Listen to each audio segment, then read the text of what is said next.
Netherlands Coliseum, former home of the NHL Edmonton Oilers. The legendary Wayne Gretzky lifted Stanley Cups here, but it's all about curling today. Men's session number 1 here at the Ford World Men's Curling Championships. We have Japan facing Italy.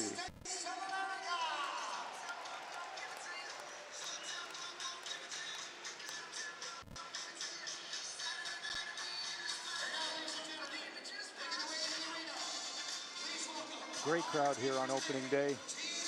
Fantastic opening ceremony honoring some former champions here.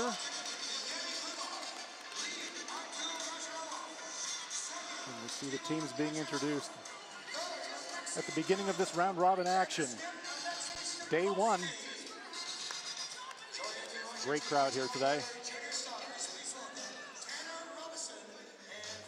If this is any indication, this is going to be a great week. So let's meet the teams. Team Japan lead Kosuke Morozumi. At second, it's Tsuyoshi Yamaguchi. Playing at third, it's Tetsuro Shimizu. And skipping Team Japan is Yusuke Morozumi. Kosuke Hirata is the alternate, and Hitomi Nagaoka is their coach. And for Team Italy, Daniele Ferrazza at lead, Andrea Pilzer at second, Skip Joel Retonez, and fourth, Amos Mozaner. Simon Gonen as alternate.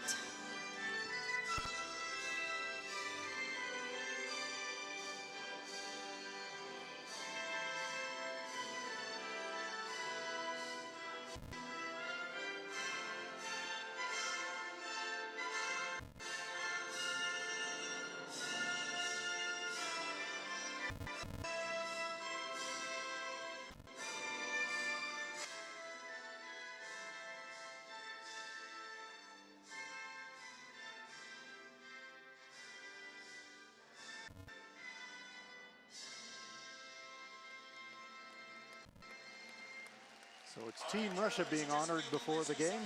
And here we see our two teams lining up to do battle. Japan versus Italy. Customary handshake between the games. And what are you looking for from these teams, Ann? Well, both these teams have a lot to prove in this opening draw. And as we can see, all the countries that are here represented. 12 teams in this event. They'll play a full round robin. 4 will advance to the medal rounds. Very first draw of this competition getting underway right now. 4 sheets of action here. 4 games happening simultaneously. On sheet A, it's Switzerland against Canada, the host nation. Sheet B, we have Russia against the USA. Our feature game on sheet C is Japan versus Italy. And on sheet D, the Netherlands are facing Germany. This young Dutch team, the first time they've been at a World Championship since 1994, so I'll bet they're excited. But our feature game here is Japan versus Italy, and it figures out to be a dandy.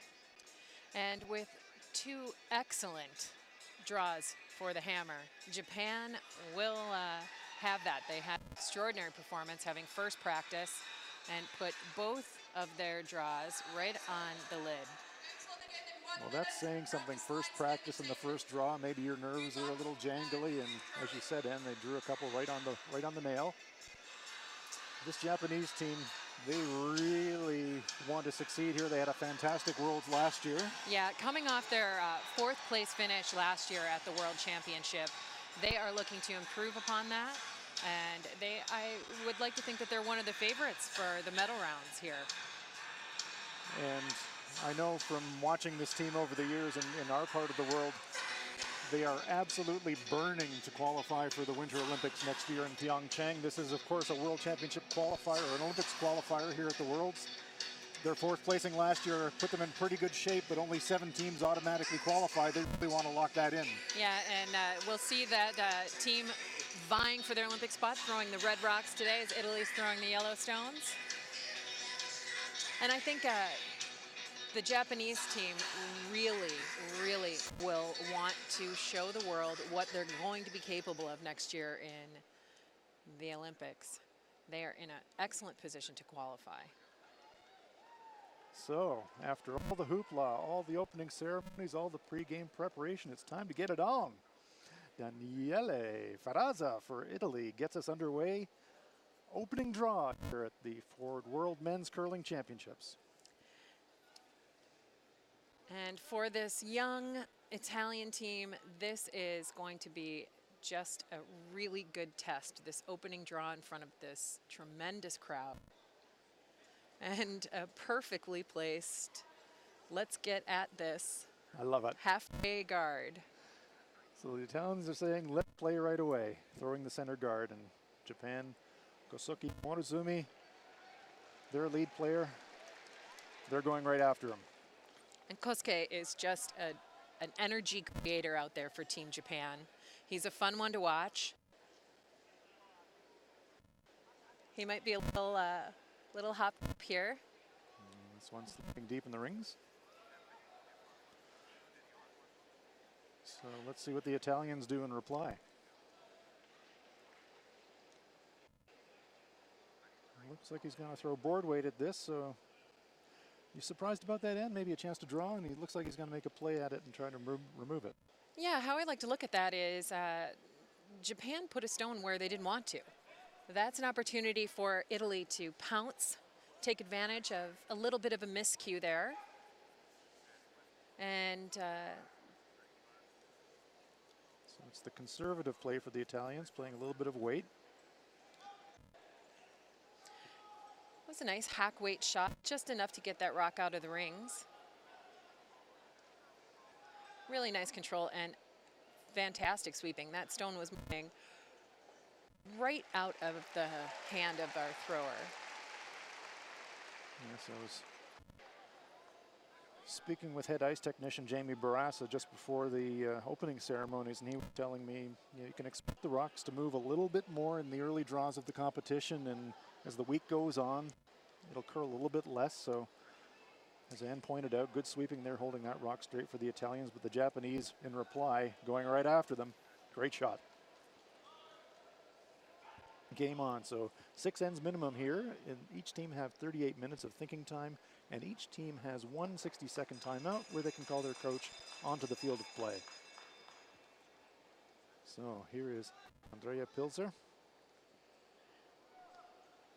Another young Italian player with just tons of promise. This team's working really hard, and they brought back veteran coach Roger Schmidt to help get their program focused towards hopefully qualifying for the Olympics next year. It's Roger, of course, coached the Italians in the past. He was their coach at the 2006 Winter Olympics in Torino when Joel was a member of that team. So once again, back with the program. That one comes to rest in the top of the 12-foot, so good decision time here for Morozumi. Looks like he's going to make a play at it. Yeah, there's now just a little bit too much traffic in the center of the rings to allow. So Yoshi Yamaguchi, Japanese second stone.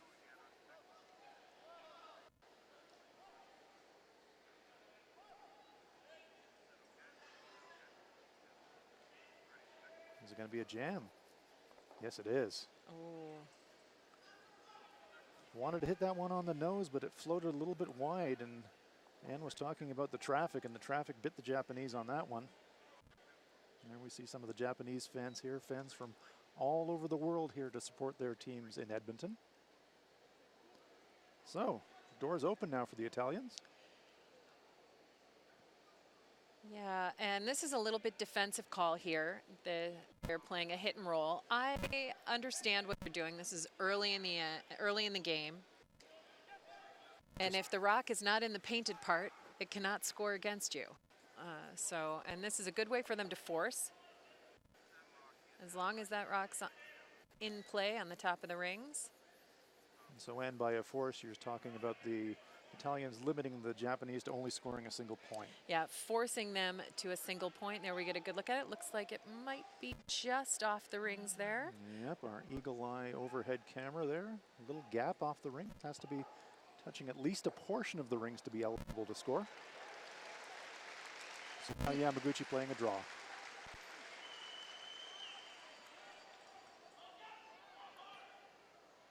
Lots of room. They're waiting for this one to move. And our first look at the ice speed 13.2 seconds. So that is the speed the rock is traveling between the two hog lines.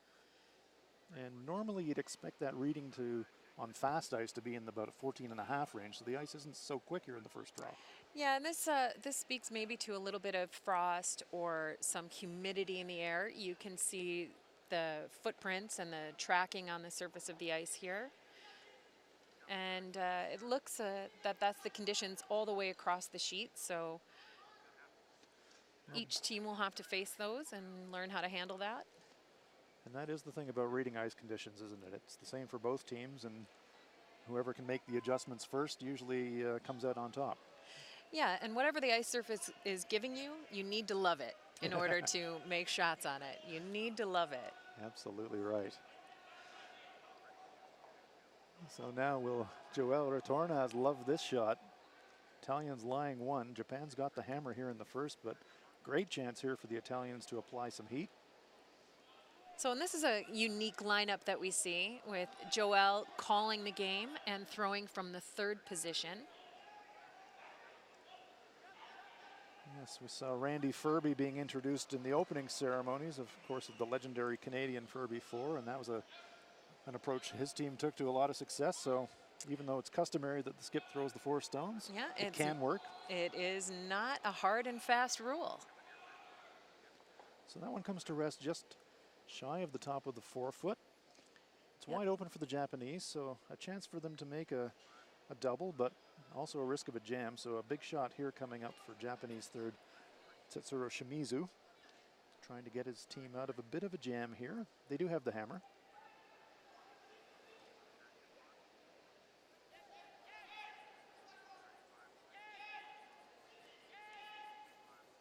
So this rock was moving right out of hand, a little soft on the release, and it does jam. Trying to make the double there, just hit it a little bit on the nose. They were trying to remove both the yellow stones, but they jammed. So now it's a great chance for the Italians to not only get a force, but go for a steal. Here we see Shimizu on the replay. Sweepers jump. Yeah, it's absolutely out of hand. He must have been a little bit narrow.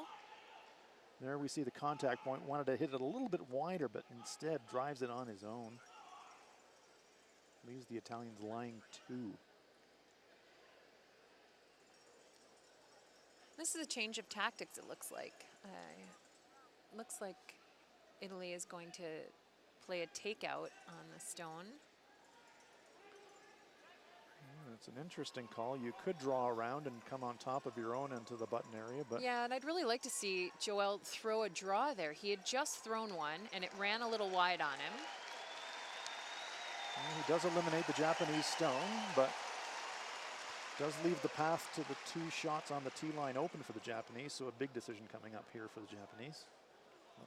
Yeah, and I think playing the peel to clear the traffic from out in front of the rings. Yusuke Morozumi saying, okay, time to stop fooling around here. Bail out. Open up some space for my own shots.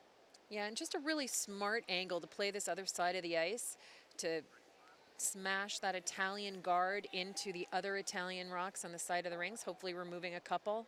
Almost got some action on the ones in the center there, so very well spotted, Ann. You're right, looking for a little bit of a carom there, but he does open up the path to the 4-foot. First end of play, and there we see the high side. So now all Italy needs is 2 perfect guards. Sounds so easy. Just throw it right there, steal the point, but making 2 great guards back to back on ice that's moving a lot, it's quite challenging. Yeah, and you can only imagine that this is the skip's first stone of the World Championship, and that his heart might be beating a little bit extra. Absolutely, especially when you know you haven't got the hammer and here's a chance to pounce. Get yourself an unexpected early lead, so that adds a little bit extra. Amos is only 22 years of age. This is all new to him at this level.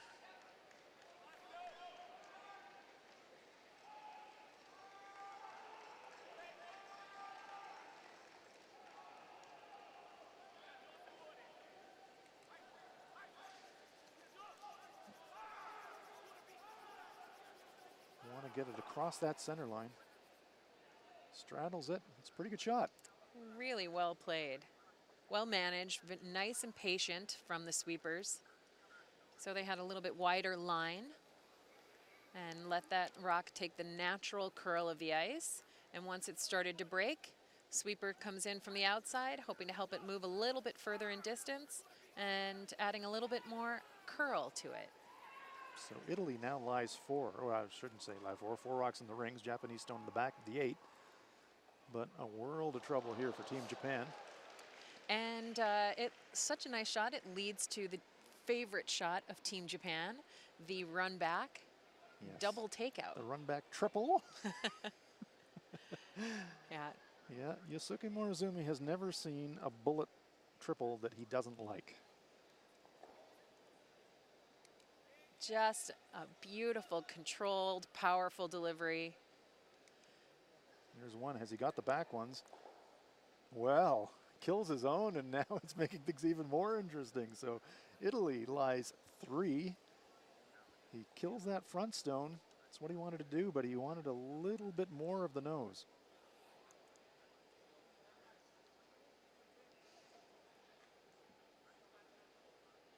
It's an outstanding beard. It's significant.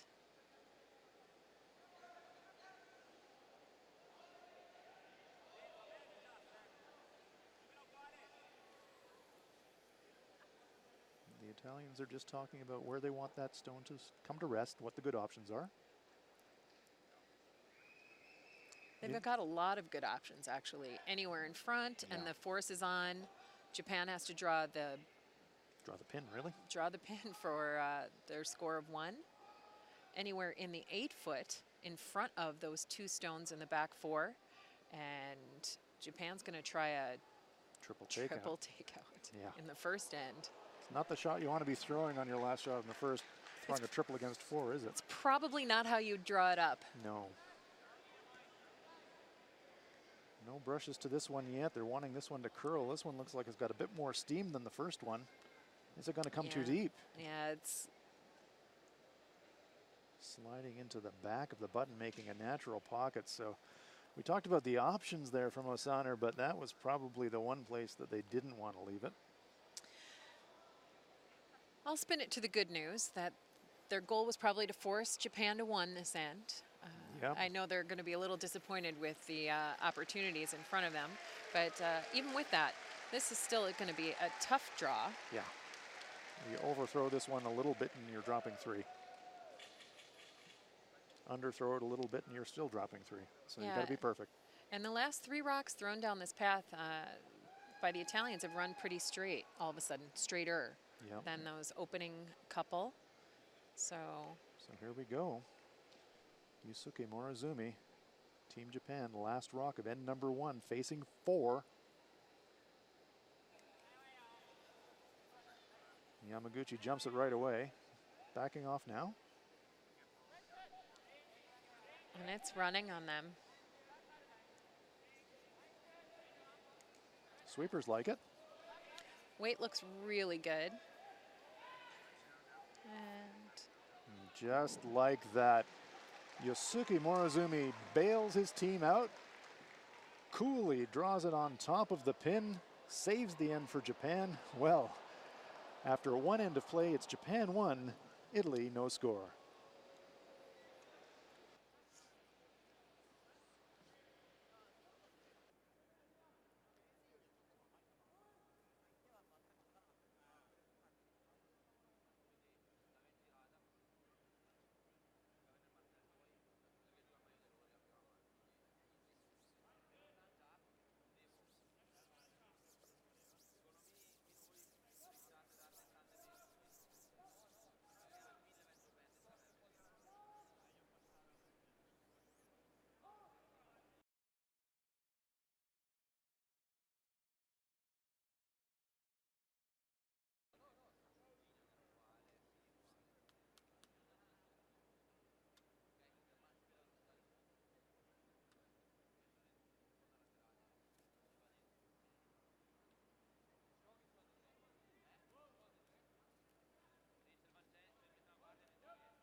So after a really exciting first end, play underway here now on end number 2.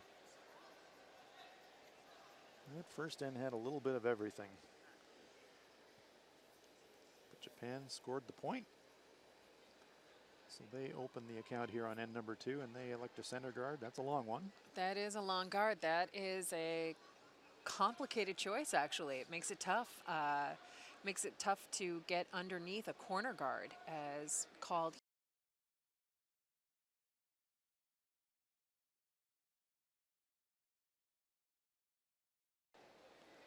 But they are throwing it up there, so once again, we're on the offense, which we like to see.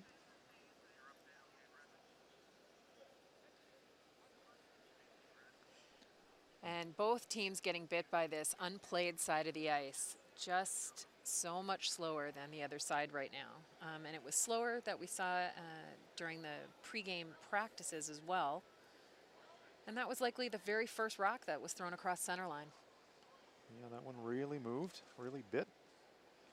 So 2 long guards here to open the second end, and now Kosuke Morizumi. And Swiss Elm referred to him as the energizer or the spark plug of this team, and I'd agree with that.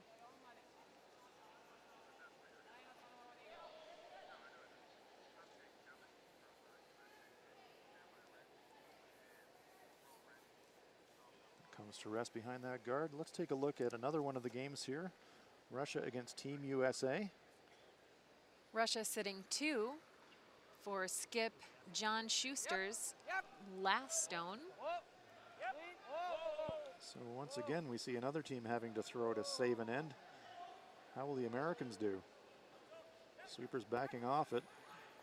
And it does hang around, does it? Just. Used all the 8-foot there end, and it's the USA on top on the first end, 1-0.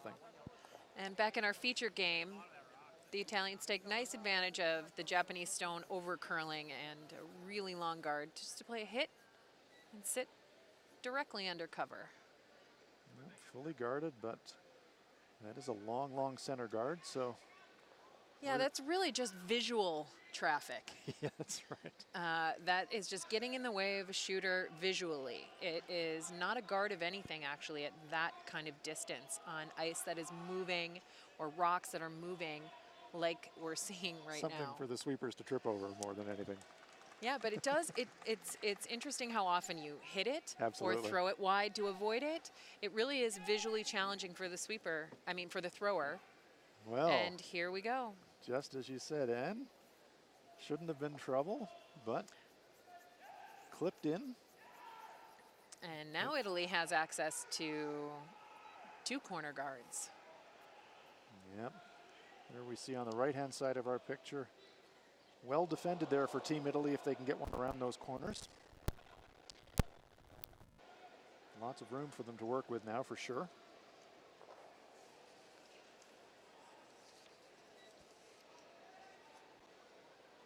And hopefully Andrea went to school on his Leeds guard and knows the speed down this path and how to get one right into the rings. We saw that corner guard really move. This one's coming down a slightly wider line, but it's also moving, as you'd expect. Well by the guards, but it will finish. Trying to keep it in front of the center line or T line if they can. Slides just behind, not bad though. And we see Andrea Pilzer.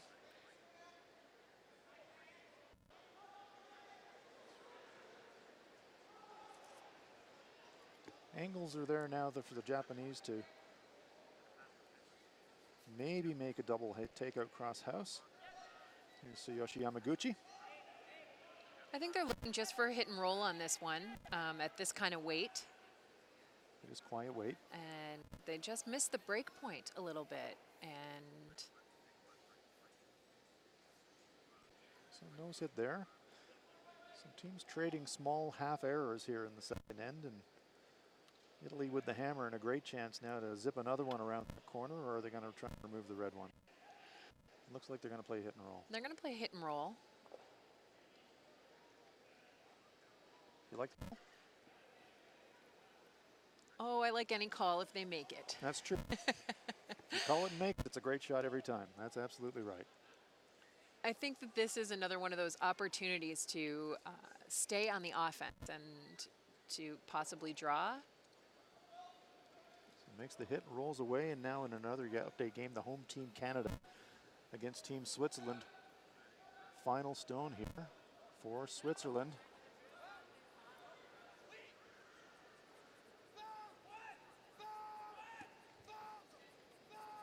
Trying to hold the line. Oh, well, how do you like that? To the hard way. You'd have to say a pretty fortunate break for the Swiss, but they'll take it. That is a goal-achieving start to score 2 with the hammer against the home team Canadians. Yeah, it takes the crowd out of the game immediately, doesn't it? And our feature game, we are seeing a half shot and another miss from Team Japan here. Wow, so tough end there for Tsuyoshi Yamaguchi, or Tetsuo Shimizu, apologies. Not too happy with that one. He knows that he's given the Italians a golden chance now to throw another one around that corner. All of a sudden, 3's in play.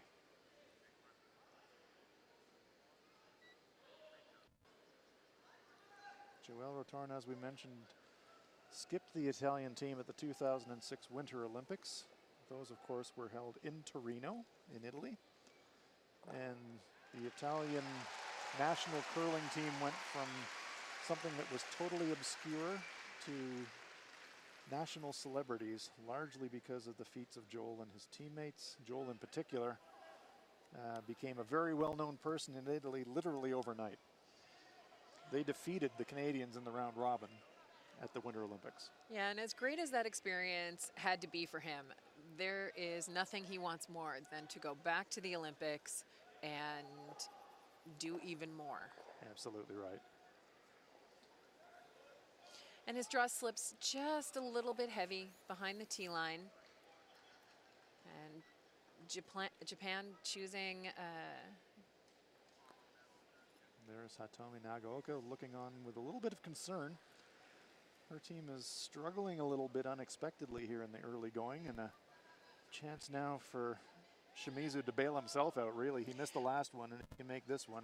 Absolutely, and this is a draw in the same exact spot that he just was a little heavy in. He should be able to make this adjustment to a professional adjustment, and really well played. There we see Jean-Pierre Rucek. We've decided it's Rucek. Rucek. Looking on. One of the 2 coaches here on the bench for Team Italy today. And mentioned Roger Schmidt as well. So Shimizu pushing that stone, we can see there it's maybe a quarter buried, but easily accessible. The Italians with quiet weight should be able to get to the nose or just cross nose, and if they could flop a little bit in behind those guards, save their 1 at the back, then the 3 and maybe even the 4 is on. So big shot here for Italy. Yeah, a wonderful opportunity. And I think it's good news that the sweeper's on it. Oh, they're flirting with the guard, though. Are they by? Oh, they are not. Trying to get a salvage out of it and roll that stone onto the rings.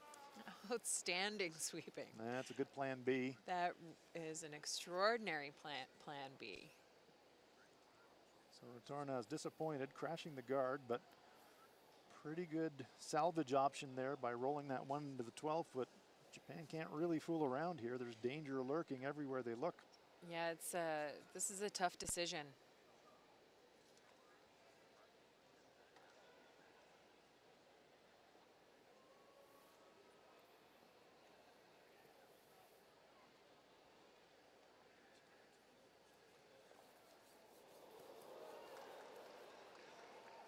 So ultimately, Skip makes the call there after a nice discussion with his third and decides a little hit and roll. And I think this is a really wise choice given the set of circumstances. Yeah, you could try to, Other people would say, oh, well, a second shot's a good guard, but if you miss that, you're in a world of trouble. So slightly defensive, but you could understand why in this circumstance. You certainly don't want to drop a 3 or a 4. Yeah, and against the hammer, this is a really smart option. Now with that, he needs to make it. He absolutely has to play a weight that sticks around in the rings anywhere. Morozumi watching intently. Looking for a roll. They'd love second shot. They get third shot. Not quite what they were looking for, but a pretty good result. Yeah, now all of a sudden the Italians have a really, really small bit of rings to roll to. And it's a very tough shot. We get to see the replay. Outside sweeper takes it, and they just try and roll it in a little bit there. Well thrown by Team Japan. Yeah, good control weight there.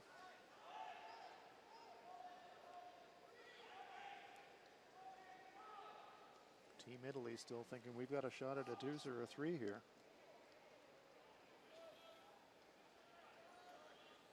So what would position A be here, Ann, if he makes it perfect? Oh, I think just rolling to the outside a hair. Trying to get under cover. You want to be shot 1 and 2. But I still think the rocks will be available for a double takeout for Team Japan, kind of regardless, but you want to make that as difficult as possible. yep, trying to make the angles difficult. And talking, he's got a very tiny amount of house to roll to. That one can pretty much roll to where that brush is being held. Very delicate shot. Here is Amos Mosana. Trying to hold the line. Well, they save their back one. That's not a bad result. Italy lies 1-2. Japan lies third shot. Italy with the hammer here on the second. So decision time now switches back to Team Japan. I don't think there's much of a decision other than which turn they want to play. Yeah, fire up the rocket on the launch pad. He's going to be a bit careful here. There's sort of a natural double, and if he makes it, shouldn't have any trouble keeping his own stone in the rings, but if he rolls a little bit too far, he could leave the Italians a double for 2, so by no means out of the woods yet here for the Japanese.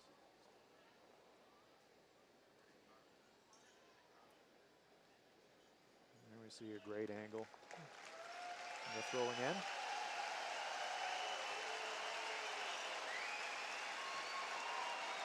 Yosuke Morozumi.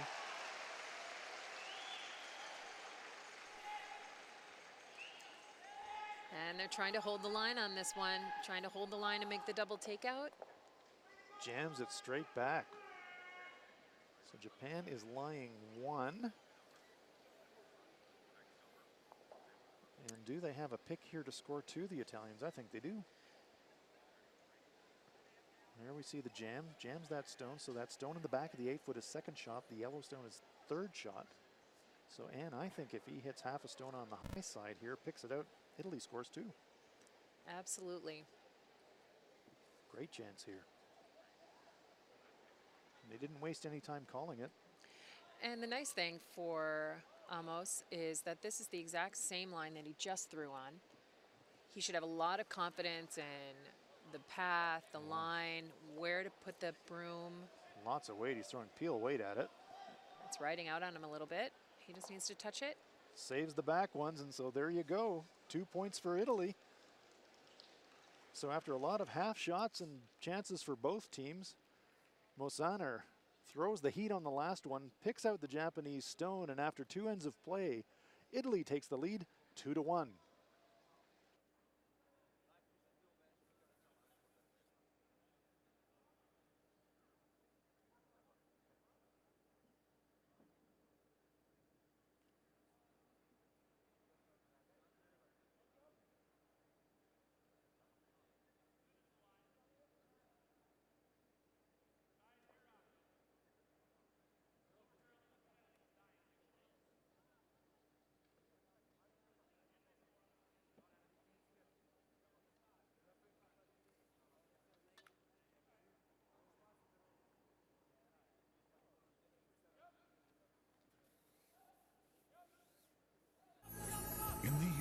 course that is distinctively curling, the stars have now aligned to deliver the world's ultimate showdown to the world's entertainment capital. Whether you're a storied veteran of events past or a future superfan anxious to attend your first, this is the one. The 2018 World Men's in Las Vegas with our most popular package, the 9-day, 10-night hit and stay for 2 people for just $20.29. Las Vegas rocks.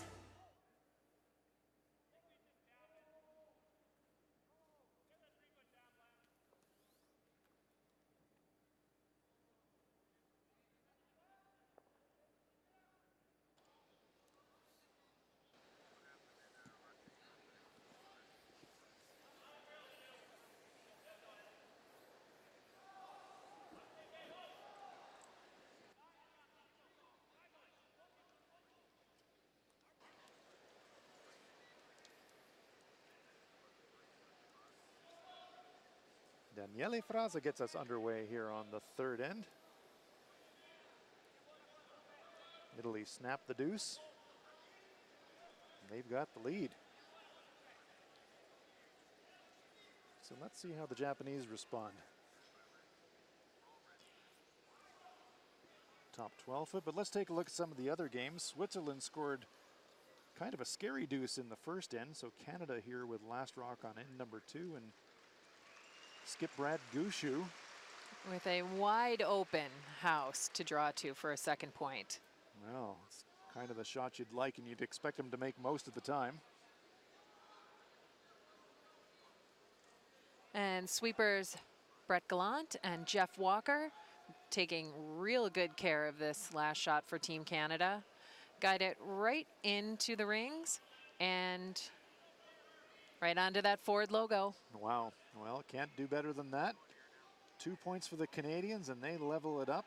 Deuces are wild after 2 ends of play, and let's take a look at that USA-Russia game. Oh my goodness. That looks like a practice setup. It is absolutely perfect for the United States. Russian skip with a very difficult draw against Looked like 5 to me. 5. Alexei Stukalski trying to somehow salvage the end, looking like a really difficult proposition though.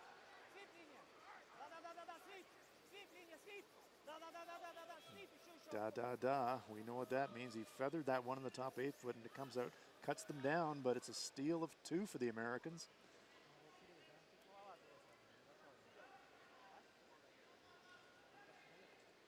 And back to our feature sheet. Japan throwing the corner guard on their lead's first rock, taking advantage of that last rock that they've got coming their way. Gonna try and score 2, set up a 2 every time they've got the hammer, I'd think, until the latter ends when they try to manipulate it, maybe move it towards the home end. And this is a nice call to be very aggressive, use the Italian rocks against them. So a little corner freeze into the pocket there makes it very difficult for the Italians to remove it. Yeah, one of my favorite shots in this scenario is... Let's have a quick look here, Ann, at some of the scores in progress that we've seen. Netherlands and Germany on sheet D. They're in the third end of play. They're tied up at 1. The Italians, of course, leading this one 2-1. USA on top 3-0 on sheet B against the Russians, and Switzerland, Canada all tied up at 2 after 3 ends of play. Sorry, Ann, you were saying that in terms of the shot selection here. Yeah, I love that they got back to this corner guard. The Italians, really smart move.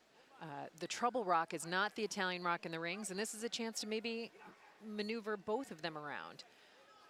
Hit this thin. Unfortunately, they hit on the nose, playing directly into Japan's hands. And the Japanese skip really wasting no time. Drawing underneath that yellow rock. Yep, he pounced like that one on like a hungry dog on a steak, and couldn't wait to throw around that corner guard. Yeah, he knows that this is actually his second point. Yeah. This is the one. This is the one. He gets this under there, and life gets very complicated for the Italian team.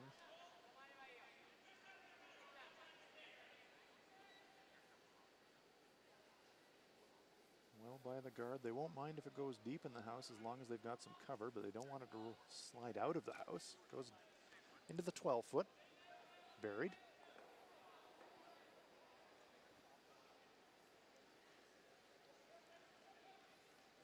So we're seeing the traffic starting to build. Yeah, and now we see a switch of tactics. So instead of peeling the corner guard, they are going to freeze to the Japanese rock in the back of the house. So this has just reduced the possibility of a blank end massively. Got lots of rocks in play. Sweepers working really hard to get this to the rings. I'd like to bring it down in front of that stone in the back 12-foot of the Japanese. Leaving a gap, comes to rest. It's a really nice stone. It's a good spot behind the guard. And above the tee line. Morozumi thinks he can still get at it though. He can. Looking for a down weight. Wants to hit about half of that yellow rock on the right-hand side of our screen. Roll it behind the pile. I think he's playing the double takeout. Playing the double cross Yeah, house. he's playing the double takeout. So they're going to throw normal weight at this. The counterclockwise rotation. So he's trying to hit half a rock, He's still but it's a stone yep. on the center line instead of the one on the wing. And this is curling really hard. It's going to hit a little thick, but does the trick. Great result. Pushes it out of the rings and more importantly sticks his own behind the guard in the process. So something cooking here for the Japanese. Great shot there from Shimizu. We saw his miss in the last end, kind of set up the deuce for the Italians, but that was a great shot. Absolutely beautiful and really well managed by the team. The communication, the sweeping, the never letting go of shot A. And absolutely perfect. Yeah, it looked like for a moment it was going to go over the top of the back one, but no, it pushed it out and stuck perfectly. So now Joel's faced with a run back. it's damage control time for the Italians. Blasts it past the Japanese stone, removes the corner guard, but it's definitely game on here for Japan. There we see in our overhead. That yellow stone belongs to Italy, their shot, but look at the stones around it. 1, 2, 3 Japanese stones surrounding that yellow stone, and it's looking pretty lonely in there. Yeah, Yusuke Morozumi is not at all worried about that lone yellow stone in the 8-foot. Yeah, he'll bide his time. He knows he's got his own stone in front of it. So he's asking Setsuo Shimizu to put that corner guard back and defend those 2 stones on the right-hand side of the sheet as we see it from the thrower's end. This one's got some curling to do. Yeah, it's a little heavy again. This stone is tricking Team Japan, and it's third. Well, it's come to rest in front of the stones. Does set up a double. It's into the top 12-foot. They would have liked that one about 3 feet shorter, I think, than it actually came to rest. Here's an update from Netherlands versus Japan.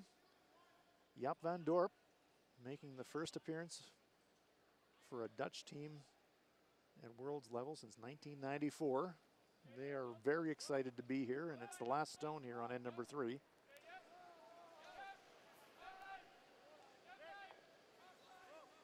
Need a piece of the 4-foot. They do have backing there to draw to by the looks of it. They're really working this one though to keep the line. Oh, they were hoping for the deuce. They just wanted to push that yellow one back. Have to settle for 1. But the Netherlands find themselves leading the game 2-1 after 3 ends of play. Interesting uniform choice there too for the Dutch. They got curling houses on their fronts of their uniforms. Looks like they're making themselves targets for the rest of the field, Anne.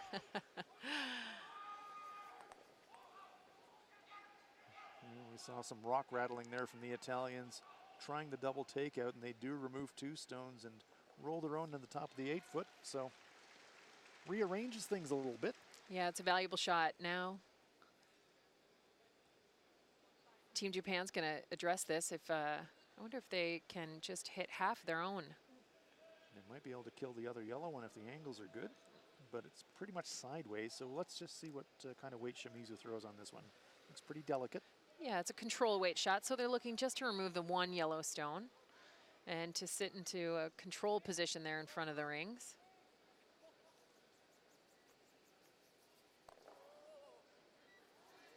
They don't want to lose this shooter out of the rings. Comes to rest, hangs on just to the back of the 12-foot. So good shot there from Shimizu. Just stone management now. They're just pushing the stones around the rings, and Italy now, they know they're in some danger. Yeah, now there's some jam opportunities. If you make the double, I think you might roll out of the rings.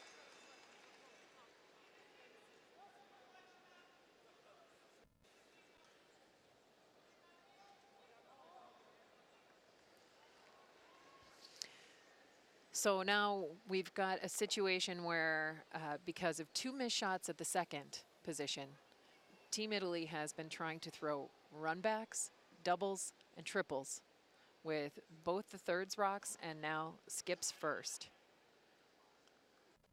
So do we think the shot here is the inside roll, or do you think he's thinking about doubling off the back one? Hard to tell, really. Looks like the inside roll from the broom position, but at least he's got an option here.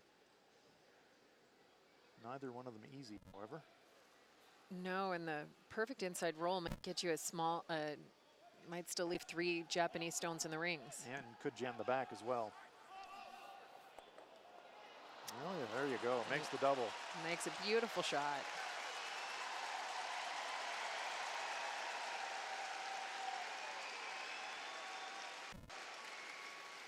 So a smile there from Amos Mosaner. There we see the angle, the stone at the back, just picks it out, rolls his own into second shot position.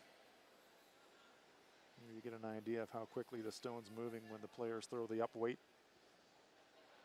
Now Italy lies 2, and a chance here for Morozumi to maybe play the thin double in. Is that what he's looking at, do you think? Yeah, he's looking to sit shot 1 and 2, force Italy to try a double, and then if Italy makes a double back, then they blank the end. Japan keeps the hammer coming home. If he makes this double here and Italy misses on the double back, he gets a score of 2. This one's moving. I don't know if they're going to get the pair. Oh, yeah, he's moved it back, but he's rolled off the rings himself, so that's a bit of a disaster for the Japanese. Rolling across the top and rolling their own out of the ring, so that takes away the chance of a deuce. So that makes that double takeout by Mosaner even bigger, and because the Italians a few shots ago were looking at dropping 3. They were in a lot of trouble, and excellent runbacks and 2 double takeouts got them out of this end.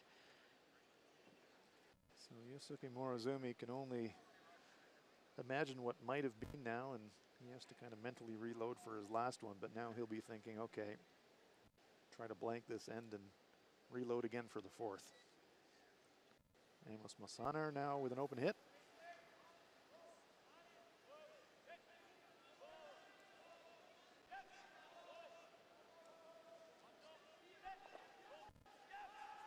Looking to get that roll No, under cover and still force Japan to a single point.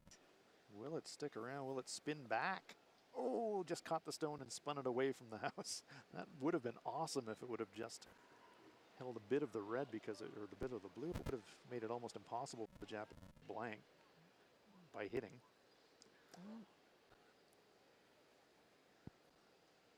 The Japanese team's looking at this like it might be on. Oh, look at that. There's looking like a fair bit of clear space there from this visual, so not quite sure what the decision about. Are they thinking about running the red back into them and scoring 2 that way? And scoring 2. That's a pretty gutsy call.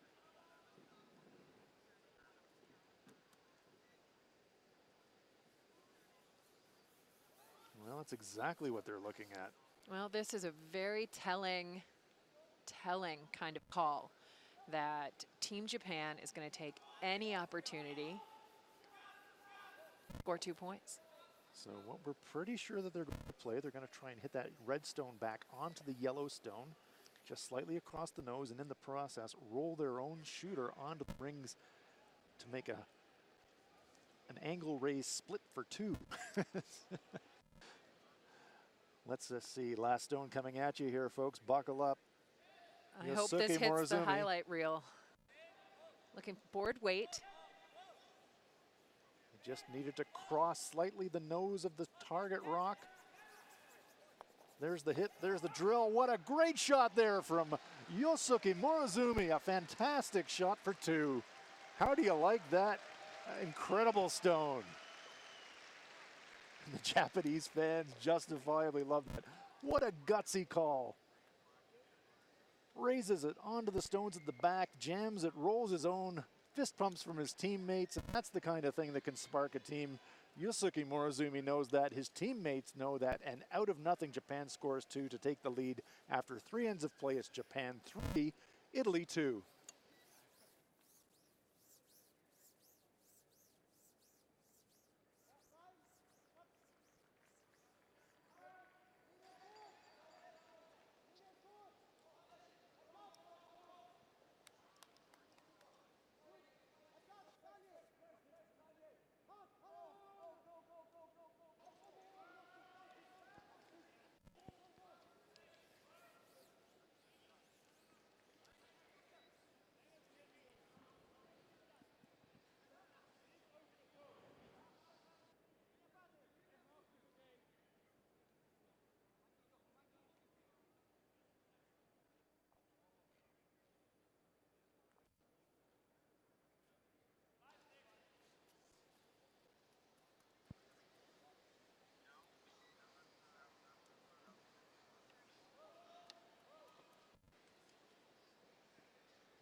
Welcome back to the Northlands Coliseum. It's draw one of the 2017 World Men's Curling Championships, our feature game. Japan versus Italy, and Swisshelm, U.S. Olympian and world champion Yosuke Morozumi just lit this place up with that shot there in the third. Absolutely fabulous shot. It's got to give his team just a tremendous amount of energy going into this fourth end. They waste no time, put the rock right in the rings, knowing they're winning. The rocks go right into the rings, force the Italians to make some really good shots against them.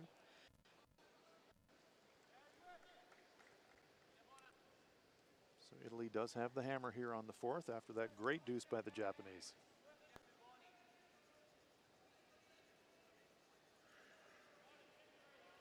We mentioned this is a 12-team event off the top.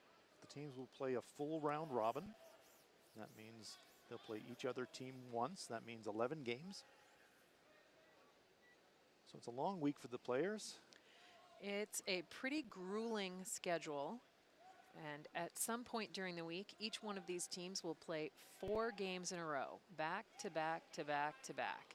And it's tough, but it's pretty fair for every team. And this opening game, they all really, really, really want to start with a win. And we saw in the opening ceremony Randy Furby and Matt Baldwin and Mark Kennedy swinging corn brooms, and at least they're not having to go 4 back-to-back with corn brooms, right? Noisy in here. Well, it's plenty noisy in here. We've got a great crowd here on April Fool's Day, but no fooling. There's great curling happening here in Edmonton. Wherever you're joining us in the world today, we hope you're enjoying it. We know you are.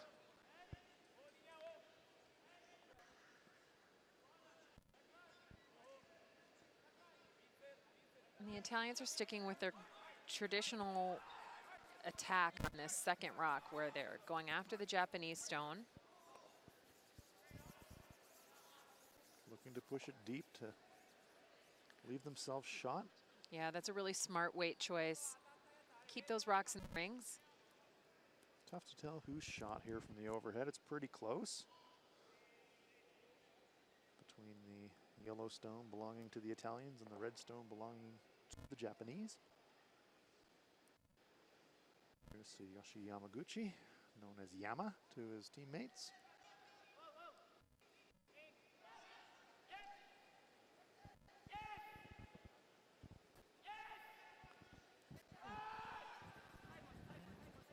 Just sneak it by the guard and just sneak it past the stone in the back. Nice shot. Really nice shot. Perfectly thrown, swept, called.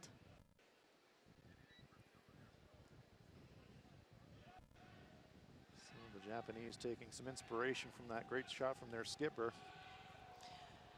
It's the kind of thing that can really light a team up, can't it? It's the kind of shot that we're going to be talking about all week. Yeah. It was so good.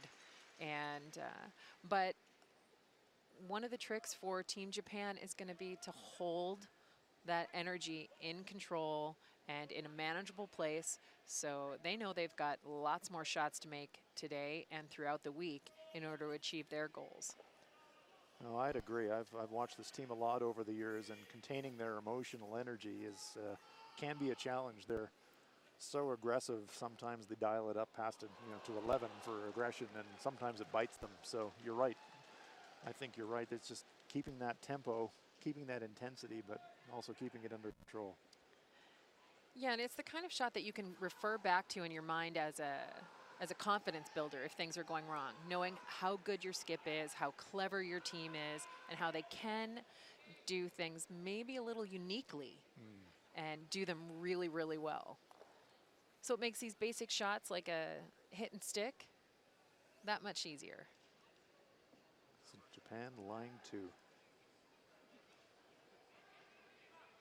So let's go back and take a look at Russia versus the USA. The USA up 3-0 here in the third end. Last stone coming up for Russia, and again,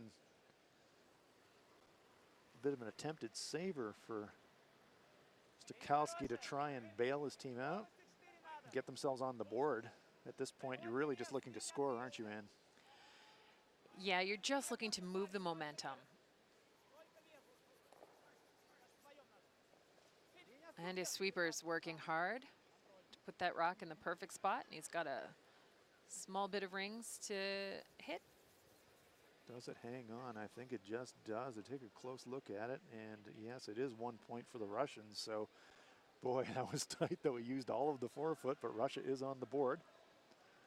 Of course, we saw the Russians' women's compatriots, Anna Sidorova, reaching the final of the Women's World Championships in Beijing recently. So, yeah, for the first time ever, Russia was playing in a gold medal game at the Women's World Championship. So Russian curling, and Russia is also the defending world mixed doubles champion. So Russian curling is in quite good heart at the moment. We see some guards in play, and that one's about half behind the guard. Back to our feature match. Tsuru Shimizu looking at his work. And he sees 2 of his red Japanese stones in the rings. And Italy just gesturing there, showing us they're looking for a hit and roll back to the center. There's not enough space to get under the corner. Red guard there in front of the rings, they might be able to roll behind.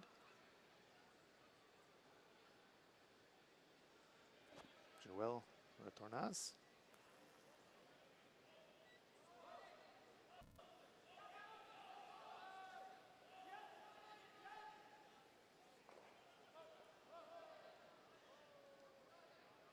Nice quiet control weight.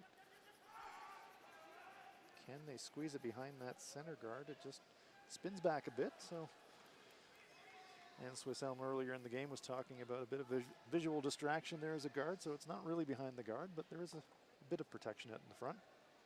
Something to think about.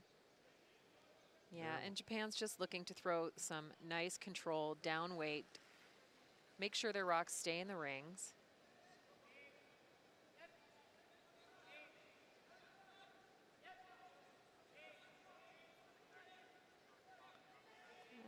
gets across center, starts to curl nicely. They might even be able to pop underneath. Oh, and it actually over curls. Too good. That was the first kind of mental lapse. Yeah, it was a bit of a misread really, there, wasn't it? really, from this Japanese skip, where they just stopped calling that shot. There we can see Shimizu giving a hard time. Come on, Yasuki. I finally Stay threw awake. it really, really good. I finally threw it really, really good for you.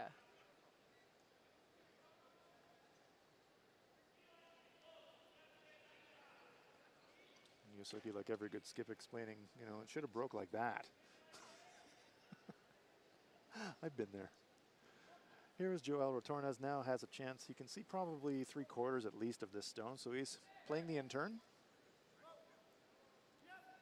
So the intern rotates clockwise for the right-handed player. They're by the guard. Now they're looking to control the roll.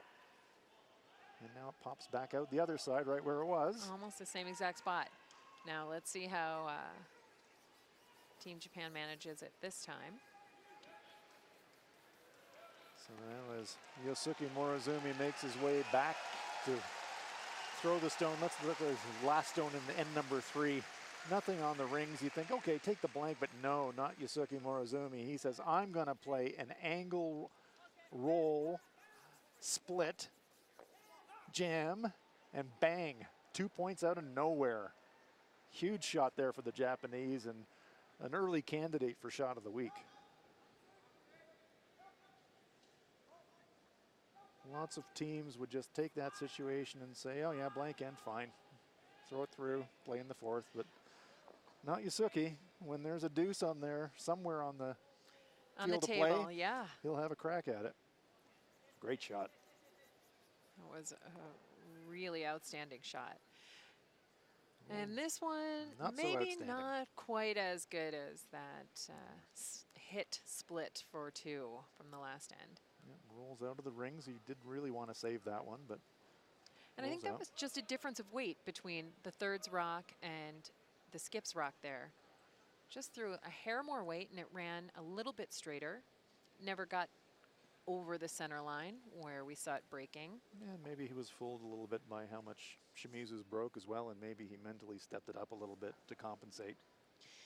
Yeah, the dreaded double correction. Yeah. We'll take a little more ice Throw it a little harder. and I'll throw a little more weight. And all of a sudden, Hey, it didn't curl. But a chance now for the Italians.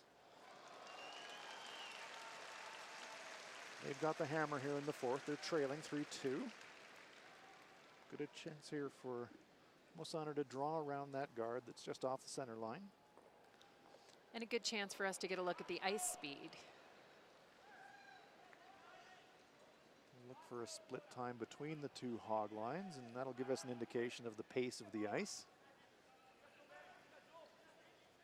This rock is really curling. Weight's coming off it hard. Yeah, 15.2, that's a clue that it's probably a little light, and so it is. Probably looking for a split time of about 14 seconds, I would say, right about now. It was about 13.8 earlier in the game. It's probably come up a bit. Regardless, doors open now for the Japanese to come around that themselves and certainly force the Italians to score one and maybe steal. Yeah, that was a situation where the front end just didn't have their brushes down, and I think that bit of frost out there, once the rocks hit the break point, the speed comes off them so quickly that had the brushes been down that most of that shot, I think that you'd at least be in the rings if you're Team Italy. Net result, though, is great chance here for Yasuki Morozumi. We had 15-2 on the split for the Italians. Let's see what the Japanese do. Did they go to school on that last one?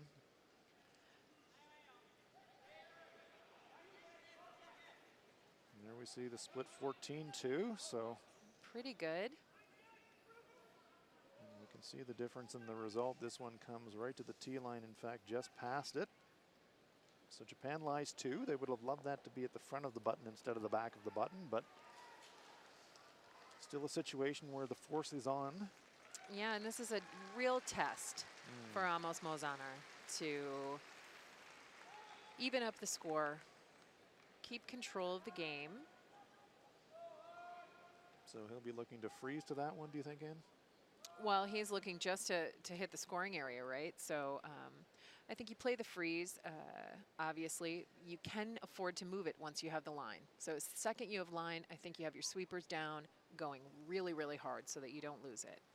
With that said, hopefully the sweepers got a real good visual on the last rock, so they know how to manage it. Well, this one has This got one's some running. pace. Yeah, this is a little heavy.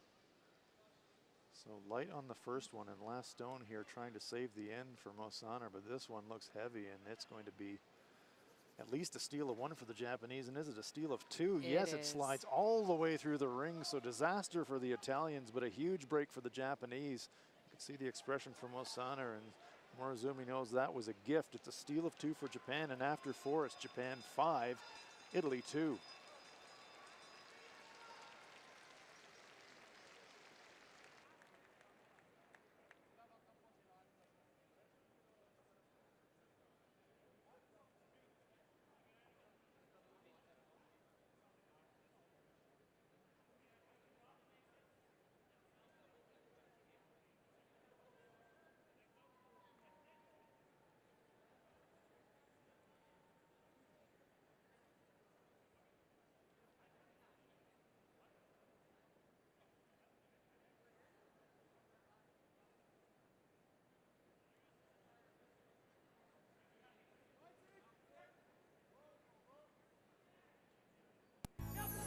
In the universe that is distinctively curling, the stars have now aligned to deliver the world's ultimate showdown to the world's entertainment capital.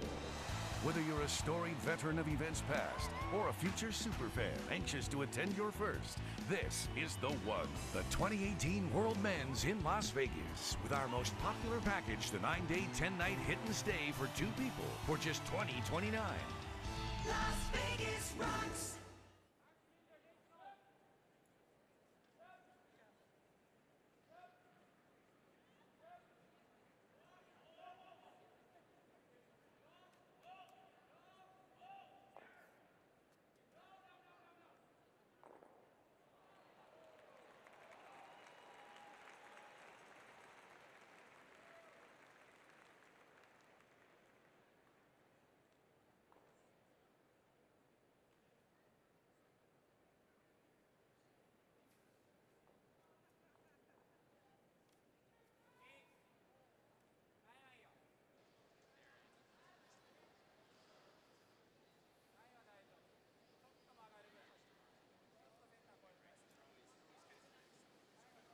So welcome back to Edmonton at the Northlands Coliseum. You're watching the first round action here at the 2017 Ford World Men's Curling Championships. And with an unfortunate miscue by fourth stone thrower Amos Mosenar and Team Italy, Japan gets a steal of 2 points in that fourth end. Take a 5-2 lead. Yeah, definitely an unforced error. Mosaner had to draw the forefoot, came light with his first one in the fourth and over-adjusted with the second one and threw it through the house, and it was a real gift for the Japanese.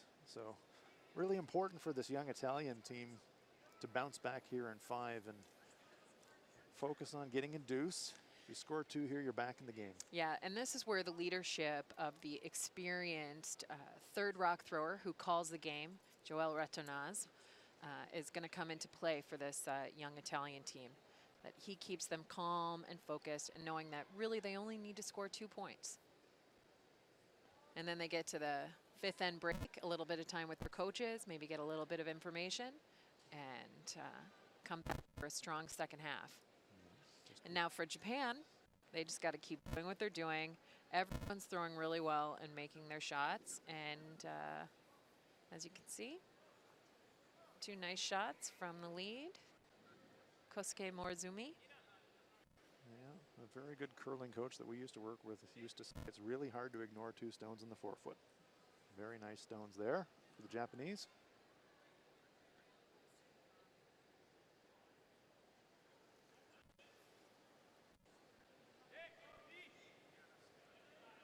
These are 10-end contests here at the World Men's Curling Championships, so lots of game time yet for the Italians to come back. But look at this. It's over curled and has flashed. Well, that's the first time we've seen that spot in the ice all game. And just a hair soft possibly on release and maybe a little bit of tight ice. And that rock really took off. So a chance now for the Japanese. Second stone, Yamaguchi to rip that corner guard. Wise move by Team Japan, leaving nowhere to hide for the Italians. Let's take a look at some of these other games. We saw earlier Switzerland versus Canada, all tied up at 2. And here is Benoit Schwartz trying to throw his last one. Looks like he's facing a couple, Ann. Yeah, a number of Canadian counters, and he needs part of the button to score a single point. 4 official languages in Switzerland. French is one of them. They're speaking French on the ice.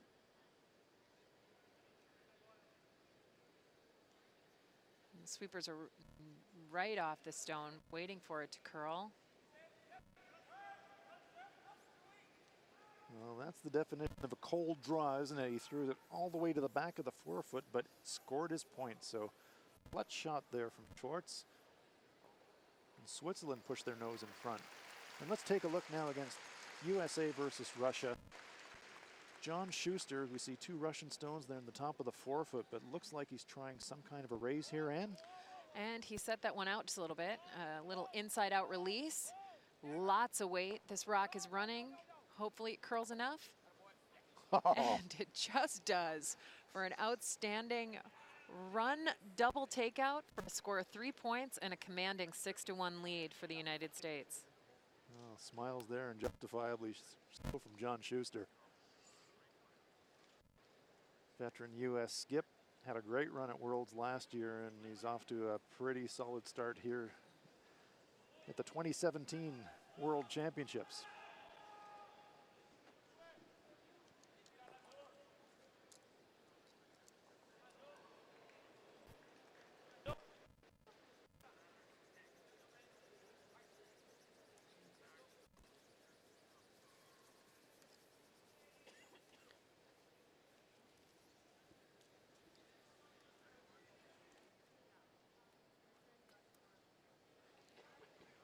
So, interesting call here, and on the last stone we saw the Japanese rip the corner guard, and this time they're electing to come around. What are your thinking processes on this one, do you think? Are they just sensing a chance to go for the kill? Yeah, it seems like they're going to go for the jugular here.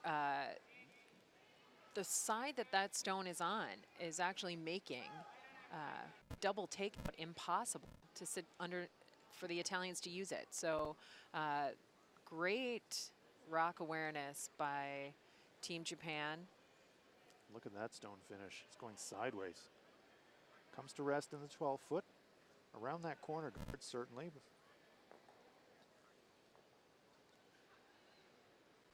Yeah, and look at this stone finish.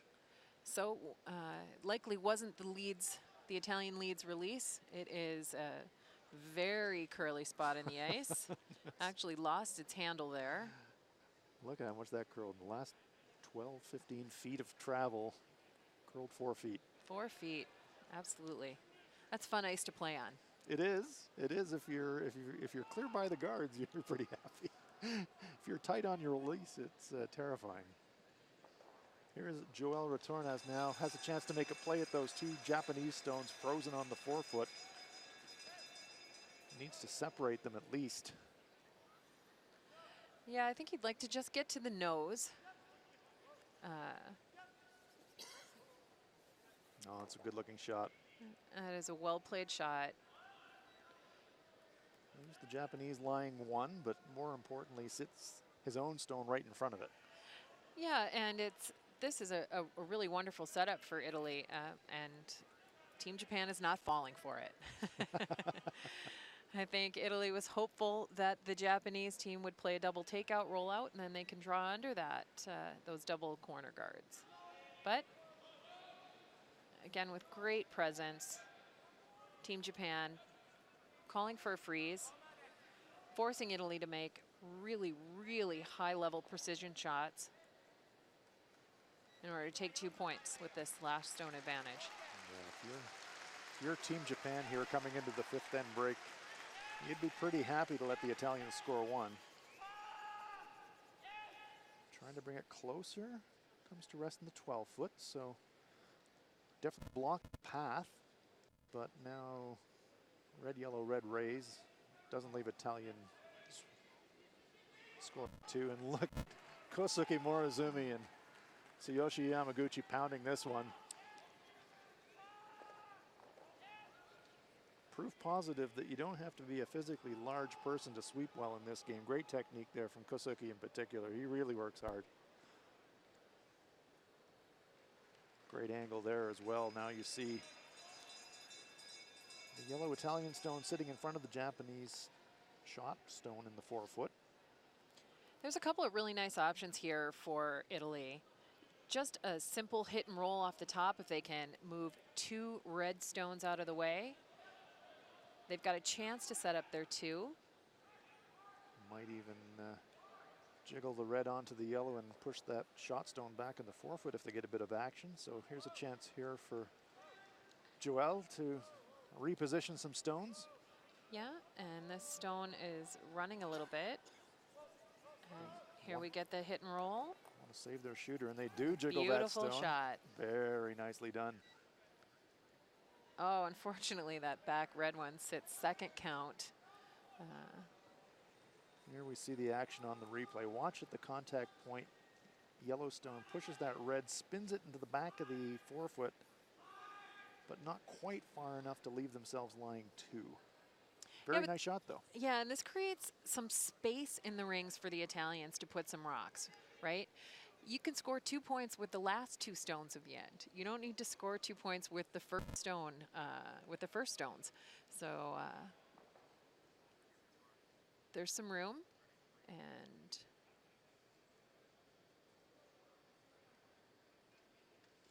Yosuke Morozumi looking just to eliminate that Italian stone, leave himself sitting 2. And that was a really nice look at the process for the skip from Japan. You'll notice that he does the same exact thing every single time he throws, thereby reducing the variables he's facing. And nice sweeping by his team, yep. Just avoiding the jam.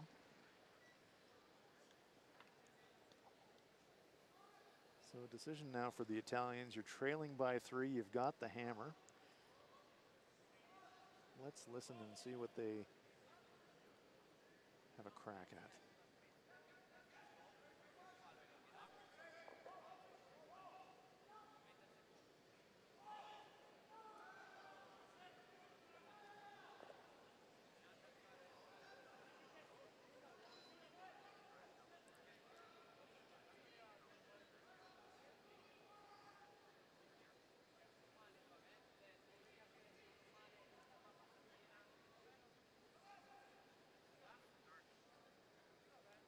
So after some discussion, looks to me like they've settled on normal weight nose hit, leave themselves lying 2. Any other options they could consider their end? well, I mean, I think the reality is they're going to have to make a double at some point. So it's whether you want to try it now, where the double is fairly straightforward, or wait until after the Japanese last stone, which the angle may be challenging to score 2. So this is maybe your best chance to make it, so you might as well take it. Yep. What I've realized in curling, if you save a shot for later, it likely isn't there anymore. So, Carpe diem. yep. There's the nose, but it goes across the face. And that was a great plan B. That was a great second option. Now they're sitting second and third shot, and one is fully buried under cover. So now it's a confidence test for the Japanese. Say, okay, well, just draw the 8 foot on the left-hand side, lie 2, and get the force that way. But boy, you make a bit of a mistake or leave an angle, and all of a sudden you're introducing a risk of dropping 3. Yeah, and you can't do that if you're up in the score the way Japan is. Yeah. So they're going to play the hit and roll and hopefully create a very challenging angle double for the Italians to score 2 points. So will he be happy just to nose this one, or does he need to be second shot, do you I think? think he'd like to be second shot. Really, that ups the level of difficulty exponentially. If he's not second shot, then it's a wide open hit and stick for a score of 2 for the Italians. So Morozumi playing the out turn, looking for a little inside roll to lie 2. Sweeper's really working it, trying to hold the line. Is it going to stay in the rings? It's spinning across the rings and back into the back 12 foot. So as Ann said, now it's a wide open hit for 2 for the Italians. So that was the risk of looking for that inside roll. It overcurled a little bit. So after dropping that deuce, a shot at redemption here for Amos Mosaner. If he can make this nose hit, Italy's right back in this one. Yeah, and this would be a great way to go into the 5th end break for Team Italy. So Taking advantage of an opportunity and a half shot from Team Japan. The young Italian skip. final rock here of end number 5. Amos Mosaner looking to make the nose hit to score 2. And he gets the same path just through on the double, so they should know exactly how to play this. They like the And they're looks of it. cleaning it. Nicely done there by the Italians, and after dropping a deuce, they snap a deuce straight back. And so as we go into the 5th end break, Italy with the deuce, Japan with the lead. After 5 ends of play, it's Japan 5 and Italy 4.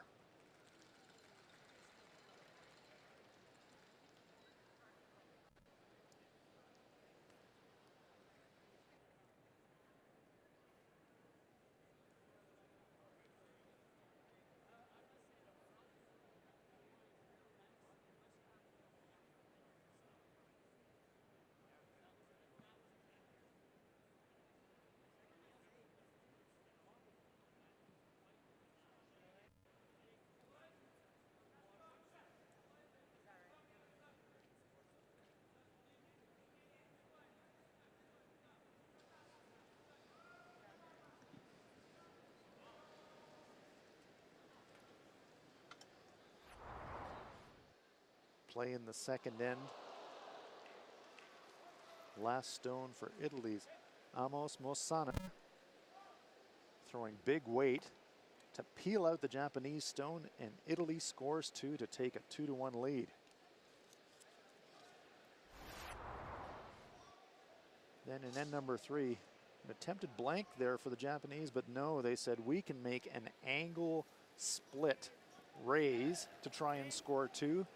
Yosuke Morozumi needs to get just across the nose and roll his own stone onto the rings, and a fantastic shot for Japan, and a big deuce puts them on top. Then in the 4th end, last stone for Mosaner. Trying to draw to save the end, was light on his first, but now heavy on the second, sliding deep and out of the rings. A big steal of 2 for the Japanese, and disappointment for the Italian 4th stone. And after 5 ends of play, Japan leads it 5-4. And taking a look at some of our other matches, Russia and the United States. United States with full control of this game, up 6-1, playing the 5th end.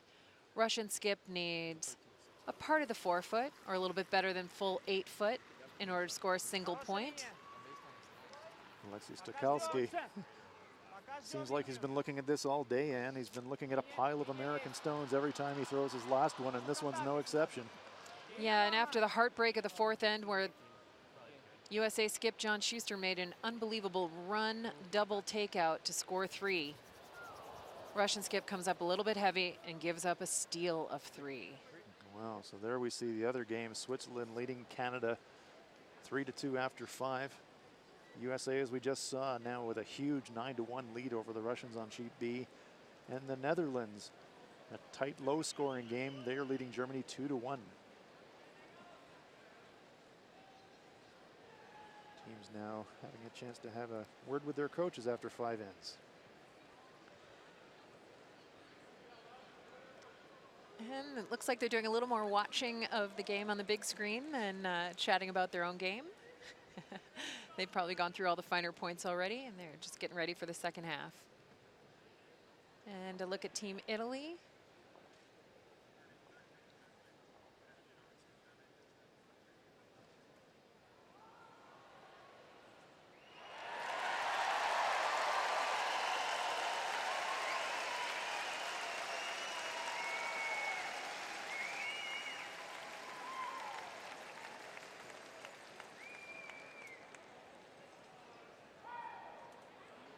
Here we're having a look at the shooting percentages after 5 ends of play. Japan leading on the scoreboard and also very slightly in the overall shooting percentage. Just a little bit better in the last stat probably being the difference in this game. That big steal of 2 has given the Japanese the lead at the 5th end break, but a nice deuce there by the Italians in the 5th. They're approaching the break in a better state of mind than they thought they might have been.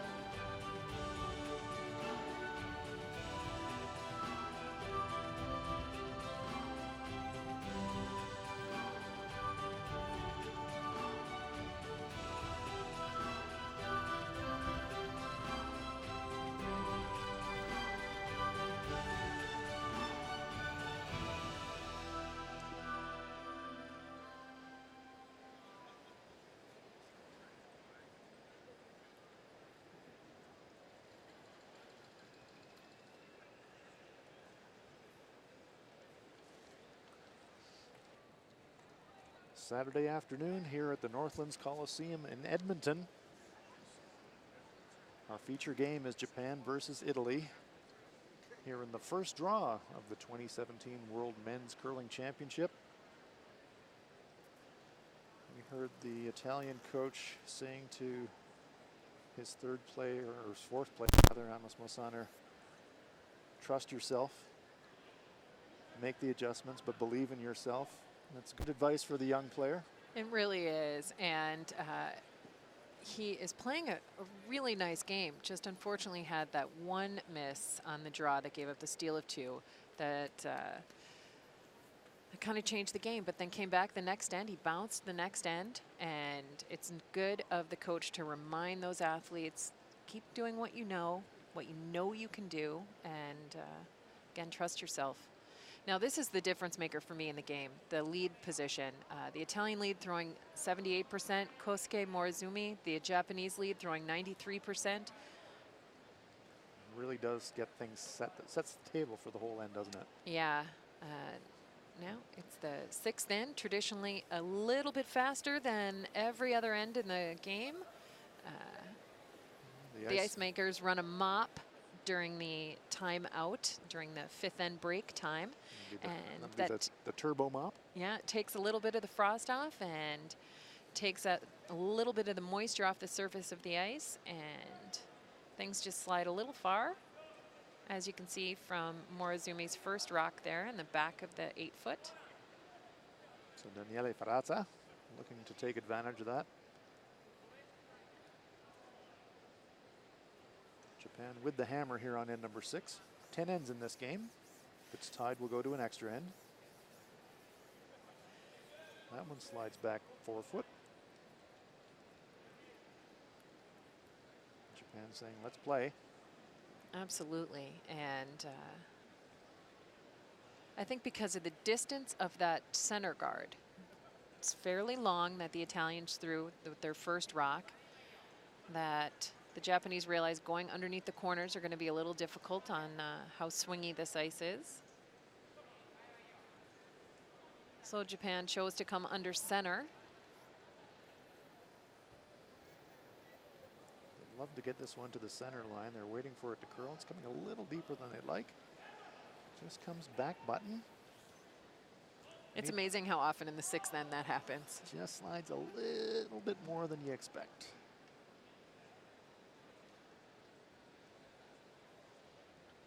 Andrea Pilzer throwing at 70% through 5 ends.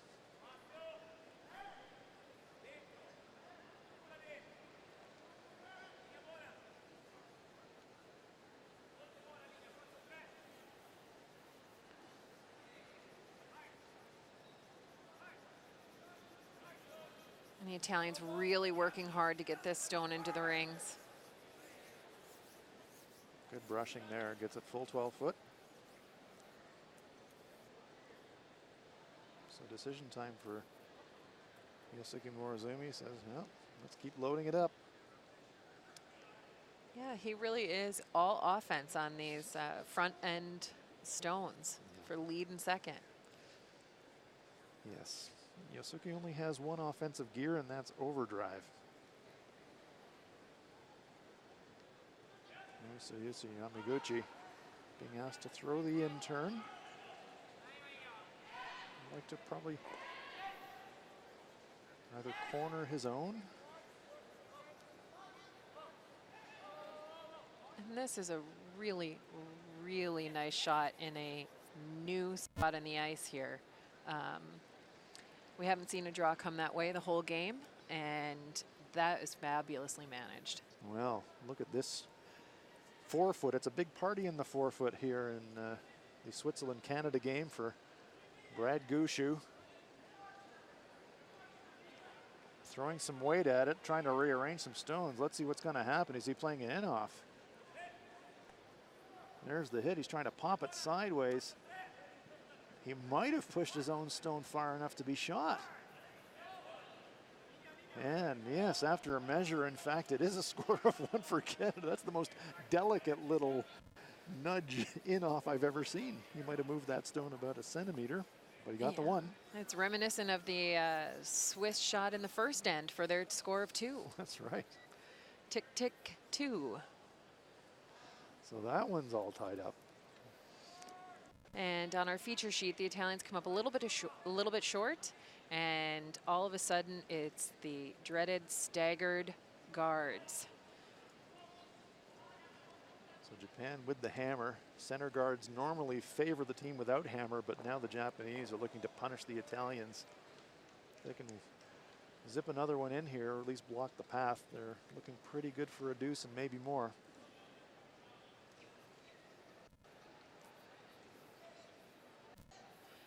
And this one's out a little bit wider, so it should loop in maybe a little bit harder. No, it's just a little heavy. Yeah, a bit of extra weight, and it's going to come past that stone. They don't want to get contact. They do nudge it.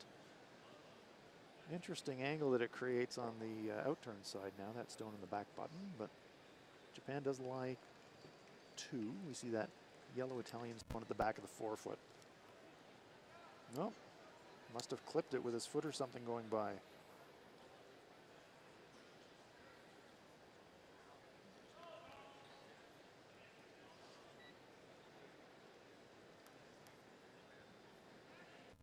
The reason they're moving the stones, the players are agreeing that there was a small contact made, obviously, as the stones were in motion. They're resetting them where they think they should have come to rest. Yeah, Here we'll get a great look at it. Let's watch.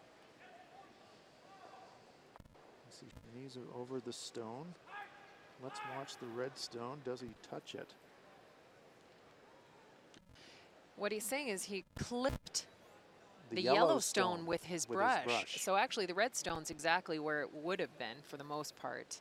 Now the challenging part of our rules is that the non-offending team, and in this situation the non-offending team is the Italian team, they get to put the rocks. They have a couple of options after the hog line.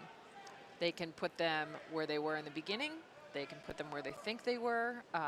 They can leave them as they stand after the foul. Okay, let's listen to this. Yeah, we definitely heard the audible click there. There was definitely contact made on that stationary stone, so it wasn't the running stone that was hit.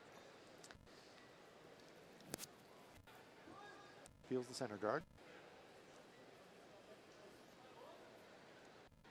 So, Ann, you're talking about the options. The non-offending team then had choices about where that rock, where they believe that rock would have come to rest. Yeah, and that's the option that the Italians took. That's the route they took, which is absolutely within the rules. Here's Tetsuro Shimizu. Struggling a bit early on in the game, so his 60% accuracy rate came from a couple of misses early, heavy draw, and a roll out, maybe a missed line call. They weren't all his. Had a little help. From his teammates, but That's a pretty nice shot, though. Replaces that guard. yeah, he's actually really recovered well from the misses in the second end.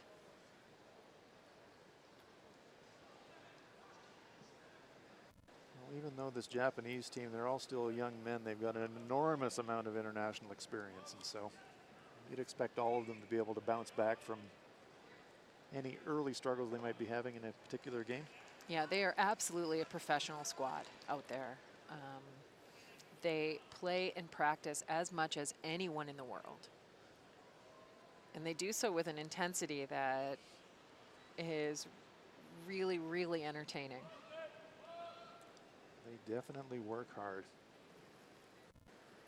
Joel Retornas trying to wiggle one in there somehow. The Italians, after scoring the deuce to get themselves back in the game, are all of a sudden in danger now of dropping that deuce and maybe more right back unless they can make a saver here somewhere along the line. This one's hanging out as well, though. Yeah, again, just it looks a little heavy to me. Oh, and again, that rock was burned. Now this one's going to be a little bit more challenging. They call for a technical timeout. As Yosuke Morizumi was coming out to sweep that stone past the tee line as he was entitled to, he definitely made contact with that incoming Italian stone, so now they're going to have a decision to make. Well, 2 in 1 end. Who knew?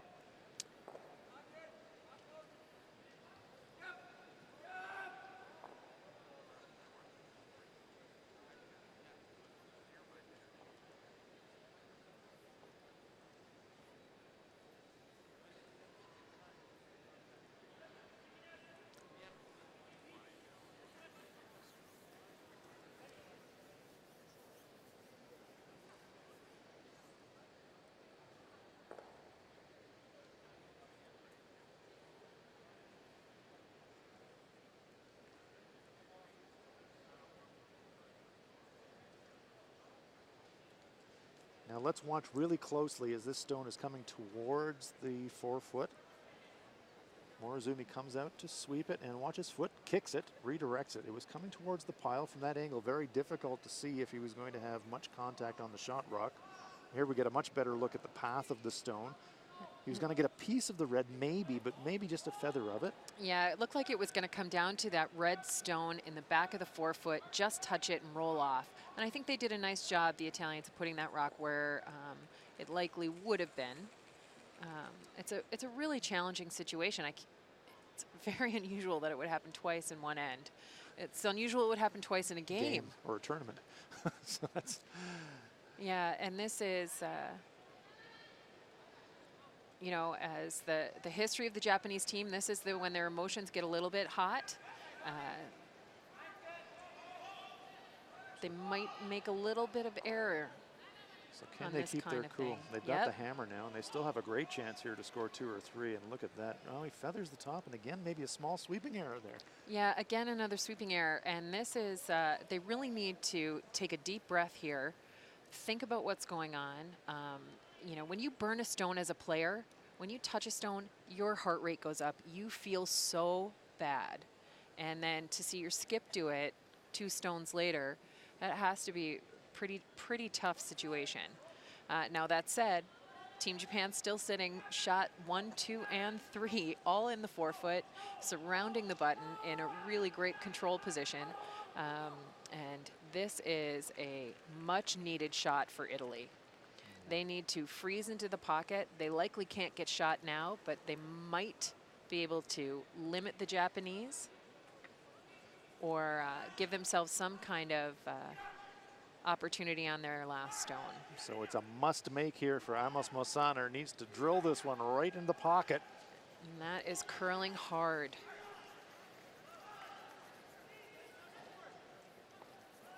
wrecks on the stone in the top of the 12-foot and cuts off the access to those 3 Japanese stones in the 4-foot. So now a golden opportunity for Team Japan to tighten the screws. They're already lying 3. They've got the hammer. What can they do to make the Italian final stone of this end really difficult? Well, I think right where that brush is being tapped, freezing to the face of the rock on the top of the tee line, above the tee line. So they're looking for on the center line in the 4-foot. They don't want to bounce it though. They don't want to create a pocket. Yeah, the perfect spot I think is actually splitting center, because then the Italians don't have a hit. They don't have a great run. Anything with weight could almost guarantee the Japanese a score of 4 or more. Yeah, so not a lot of room for error again for Morozumi. He certainly doesn't want to make a mistake heavy. And you can afford to be a little bit light, but again, if he leaves himself sitting in the 8-foot in the open, he gives the Italians a chance to throw a missile and maybe clear 2 or 3. So delicate shot here. Yeah, Japan definitely in the control position. So in a 6th end full of drama, 2 touch stones, and now Yusuke Morozumi, knowing with a chance if you can make this one great, he just might lock this game away. This looks a little heavy. Sweepers are right off, waiting for that break point. Now they're looking for a plan B shot. They knew it wasn't going to make it through the port, so they tried to reposition the Italian stone so it would make it a little more difficult for them to use, but now there is a get out of jail option for the Italians. They can hit their own stone, jump off it into the pocket, and jam themselves behind that red one. Yeah, this is a dream opening after what potentially the Italian team was facing. I mean, well, if you're watching in Hollywood today, this is a good end to make a script out of, really. We've had a little bit of everything here, and there's more to come. Japan does have the hammer, but a big chance here for Amos Mosaner. Play a jump shot off his own stone into the pile. No room for error here either.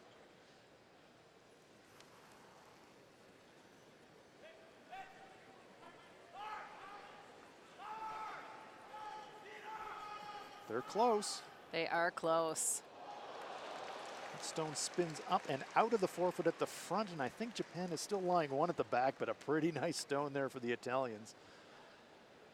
Mosaner's in a shot.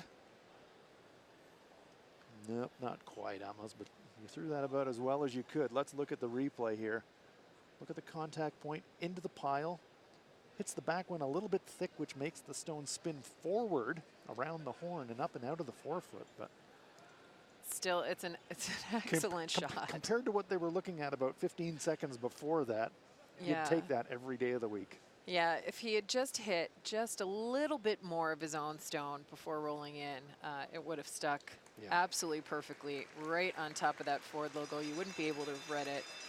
But and even so, now Morozumi's got a chance here for maybe 3 or 4. He's going to play a little run, and it's for 5, I think. So red onto yellow, back to the right-hand side and away from the danger of jams. That would leave Japan scoring, we think, at least 3, maybe 4, maybe 5. Yeah, as much as 5. So Japan has already got 1 in the bank, and now Yusuke Morozumi trying the raise takeout to get a bundle. Looking to make up for his heavy draw the last time. This one is a little bit tight. They need to get past that yellow stone on the top. He wrecks. So a massive bullet dodge there for the Italians. Somehow they still have a pulse in this game. Japan had the chance there for 2, 3, 4, maybe 5, but they wreck on their attempted raise takeout. It's a score of 1 to Japan, and they take a 6-4 lead after 6 ends of play. In the universe that is distinctively curling, The stars have now aligned to deliver the world's ultimate showdown to the world's entertainment capital. Whether you're a storied veteran of events past or a future superfan anxious to attend your first, this is the one. The 2018 World Men's in Las Vegas with our most popular package, the 9-day, 10-night hit and stay for 2 people for just $20.29. Las Vegas rocks.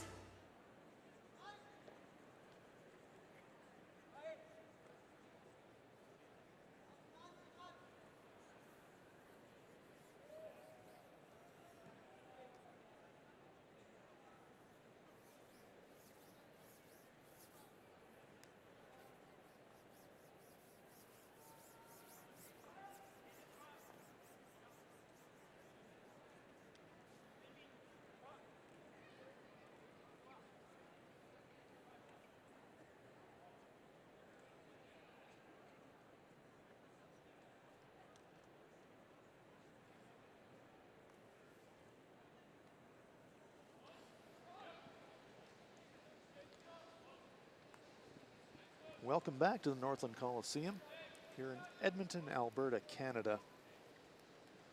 Home of so many internationally legendary curlers and curling champions, and a great crowd here on the opening day of the 2017 Ford World Men's Curling Championships. They know their curling here in Edmonton. They love their curling, and not surprisingly, a great crowd to support all of these 12 teams trying to reach the top of the podium. And as we resume play in our feature match, Japan versus Italy, Hans Fraunlob here with Ann Swisshelm, U.S.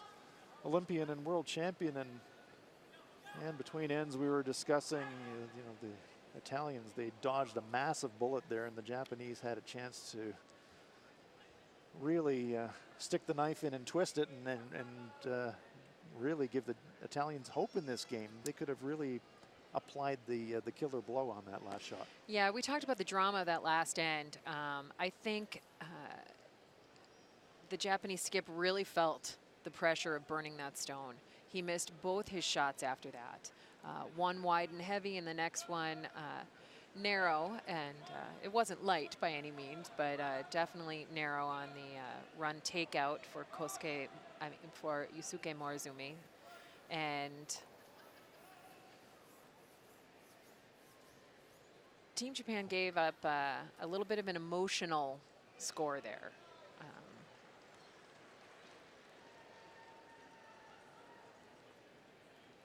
Here is his brother, Kosuke Morizumi. Japanese lead. Yeah, and they're having a little bit of trouble keeping Kosuke's first rock on the center line. I think he's got a real curly one, and they're just taking advantage of it. They're going side 4 again. Kosuke's got the curly hair going too, so it's just an all curling day for him. Japan lies 2.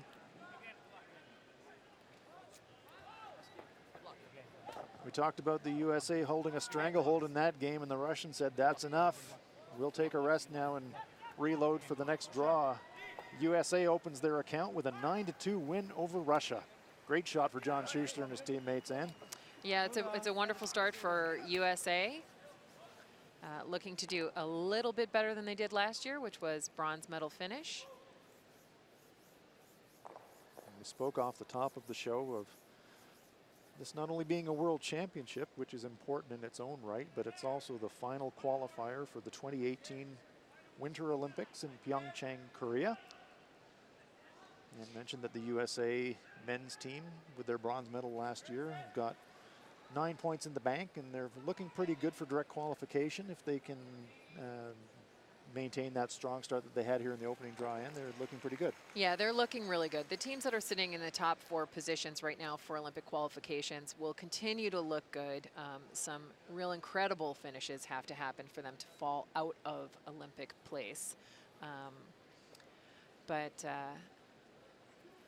Whereas for a team like Italy, who missed playing at World Championships last year and therefore missed the opportunity to earn any qualification points, they would really need to play in the final and probably win the tournament outright to have a chance to qualify. To be one of the first 7. levels of qualifier, to Yes. guarantee themselves a spot at the end of this week, definitely. So let's have a look at another one of these opening round games, Switzerland versus Canada. Canada's the home team there, and this is a super tight game. Benoit Schwartz on his final stone. Needs just half into the 8 foot for a score.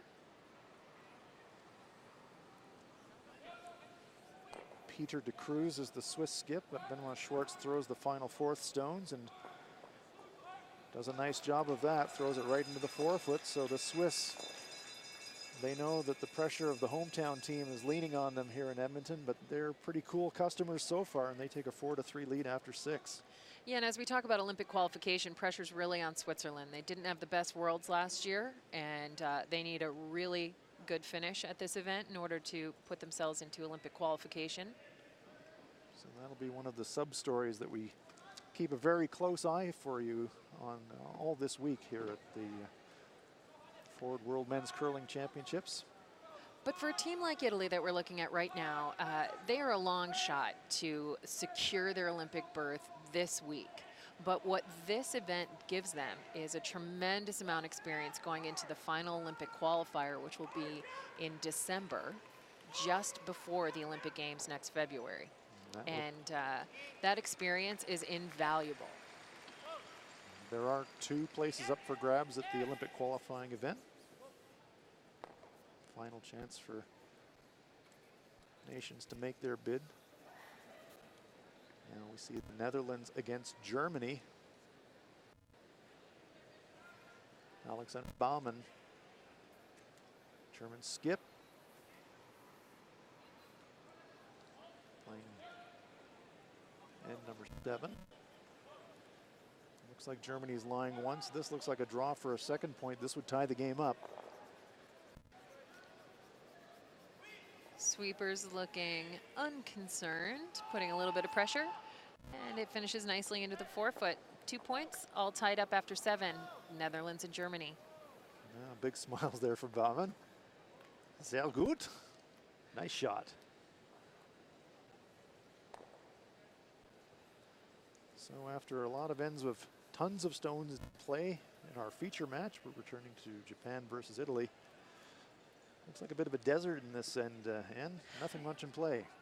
Yeah, the Italians made a bit of an attempt to create some offense, but unfortunately slipped into the rings on a corner guard call.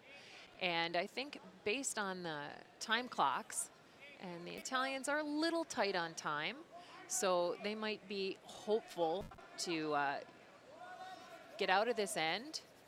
They're going to need a double takeout. And I think the Italians are challenged with time because of the structure. Having a quick look at our scores across the sheets, Switzerland now leading Canada 4-3 after 7. We see the final score. The United States have won over the Russians. Japan leading at 6-4 in our feature sheet on sheet C, and on sheet D, Netherlands versus Germany. They are locked up at 3. So lots of good, entertaining curling here in the opening draw. I would expect nothing less from the best teams from around the world in the opening draw of the World Championship. Yeah, you spend the weeks before it honing your game, and you're coming here and you're just itching to start to get on the ice and play and show what you got. So you're exactly right. Everybody here has been waiting for this day for some time, and for some teams longer than others, but they know what's on the line. And the Japanese have a fantastic setup right now with a hit and stick, and this is really important. This shot right here in this game will kind of decide how Japan finishes. And the reason why I say that is because your skip burned a stone the last end, missed both his shots, and this is a wide open, simple takeout.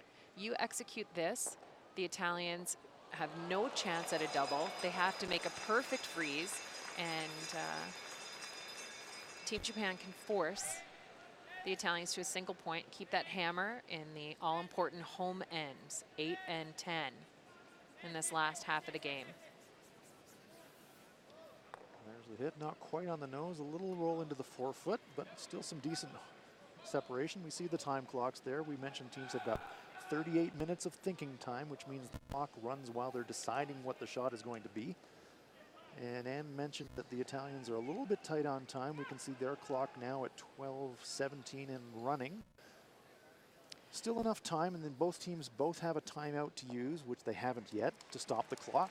Yes, and I think the structure of the Italian team, having someone call the game, throw third rocks, it adds a little bit of time into your game management. There we see the time clock stopping as the rock's in motion. Sorry to interrupt you there, Ann. No worries. And so I think that the Italian team needs to do everything as quickly as possible. Be ready to shoot, be ready Yeah, to play. and Yeah. really it's a lot of pressure on the front end. They don't get any extra time at the front end. Masana, he knows he wanted to keep that one in the rings and it rolled away, so they know that they're probably going to be facing a force situation if Morozumi can split the rings and make them look at 2. Yeah, I think the defensive choices from Team Italy are causing them a little bit of grief this end. They have an opportunity with stones behind the tee line just to freeze on their skips last. And you make a real good freeze, you have a chance for 2. And if it's even a half good freeze, Team Japan might have to hit and roll out, and then you can get the blank. That said, Team Japan still needs to execute. Yasuki Morozumi just trying to draw the rings. He'd like it on around the tee line on about the 8-foot. And Sweepers are backing right away from it, though. They're backing right off. This needs to slow down, grab some curl, grab some pebble, and stick around the rings. Well, mission accomplished. He used all the rings, but Japan lies 2, and the Italians now will be forced to take 1. There's a smile from Yasuki. Yeah, I had it all the way. Yeah. Never in doubt. Yeah, really nice awareness, though, from the sweepers to not sweep. I mean, that's part of your job, too, as a sweeper, to know when not to sweep. Please lift your broom. So now the hammer of pressure swings back on top of Amos Mosaner. Last stone here for Italy in end number 7, drawing against 2. Needs full 12-foot, but sometimes that's harder than hitting the 4. Psychologically, you think you've got the whole house to draw to. Sweepers just keeping it clean. Don't seem to be any concern here. Slides past the tee line, but plenty of house to draw to. Comes to rest at the back of the 8-foot. Mosaner says, yep, okay, not bad. I'll take my 1. Yeah. And Italy are hanging on here. Score their 1. Japan with the hammer going into the 8th, but after 7 ends of play, Italy has made it a tight game. It's Japan 6 and Italy 5.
And we return to our feature game here at the Northlands Coliseum in Edmonton.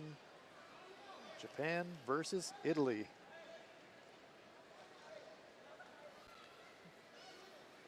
And with their score, the single point in that 7th end, the Italians start the 8th. Looking for a center guard.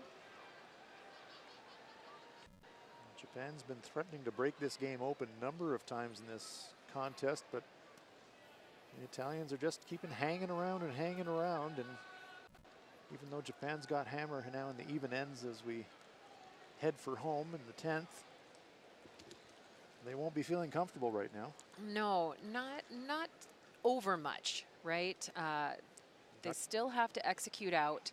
They've got control, but they haven't got comfortable control. Yeah, and this game has felt like Japan was going to take a very big score all along, and it hasn't really happened yet. An unbelievable shot in the 3rd end by the Team Japan. But since then, it's been really a back and forth story. And there we see the comparison lead position. Kosuke Morozumi perfect on his hits, and the total percentage 89. He's out-curling Daniela Ferrazza by 10%. Setting the table well for the Japanese.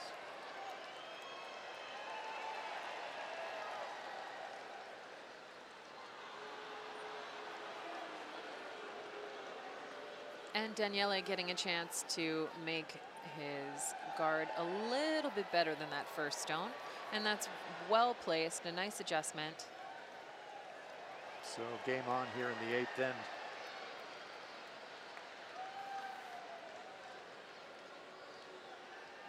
Chance now for Kosuke Morozumi to draw a second Japanese stone around that center guard.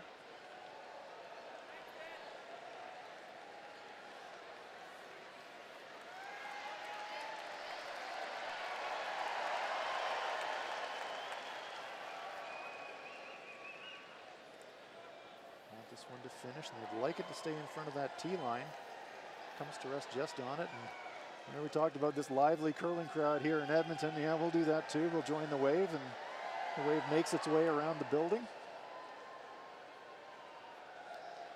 I know the players love playing here.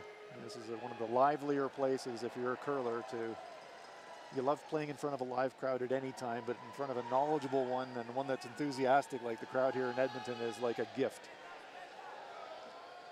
They are very excited right now, this crowd. They are cheering on their Canadian team, but that energy definitely goes to all of the athletes. And when you think about... well, let's take a look now and see, maybe this might be a reason why the crowd's lively. Here's Team Canada. They're trailing in this one 4-3, but they're lying 2, and so now this is an open draw for 3 for Canadian skip Brad Gushue. Maybe a game turner. The Swiss skip had just missed an in-turn takeout on the rock in the back of the 12, recognizing that they were going to give up 2 points given the situation, but with the missed shot by the Swiss skip and a perfectly placed draw by Canadian skip Brad Gushue, they end up giving up a score of 3. Cha-ching, just like that, 3 on the board for Canada, and they leap out to a 6-4 lead, delighting the hometown crowd here in Edmonton. Returning now to our feature match, Italy versus Japan, and look at that corner freeze there from the Italians. They just keep hanging around. Here we see the comparison at the 2nd position. Yeah, and given the front end's play, the Japanese front end is significantly outplaying the Italian front end, and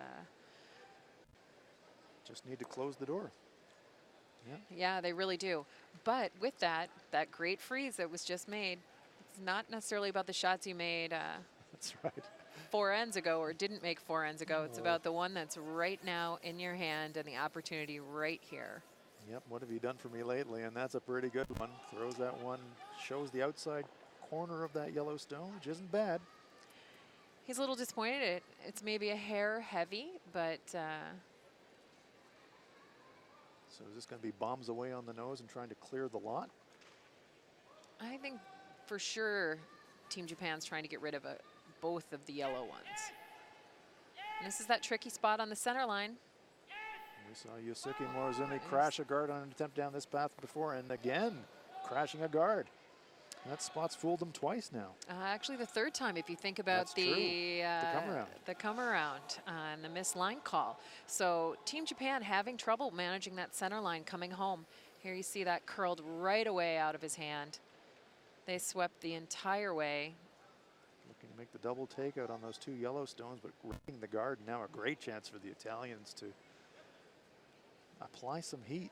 You know, a force here for the Italians is not bad. And maybe a chance for a steal if they can reposition something in the late going. But first things first for Joel Retornas. Yeah, I'd like to see a halfway guard right on the center line. Would really give the Italians an opportunity to steal a point and tie this game up and take full control, actually.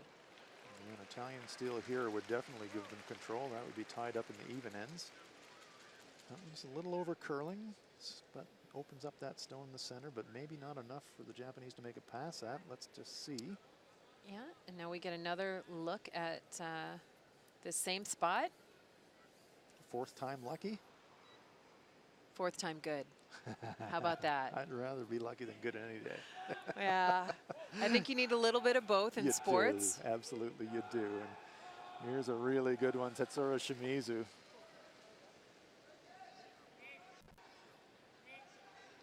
Board weight. They're by the guard this time. Oh, and it just rattles them around a little bit and changes the angles. And so the Italians now definitely lying one. Yeah, the Japanese got fooled a little on the line call again, but now with some space and things opened up and options potentially on both sides of the sheet for Team Japan, looking much better. So for Team Japan, what are you thinking at this point now? Just score? You control the eighth end, score your point, and you like your chances of a force or even dropping a deuce and then coming home with a hammer? Absolutely. You just need to make sure you take at least a single point in this end if you're Team Japan. Trying to prevent them from doing that is Italian skip, but playing at the third stone position, Joel Retornas. Yeah. Looking for another guard here. And looking to lift his percentages up a little bit with a couple of made shots here in the eighth end.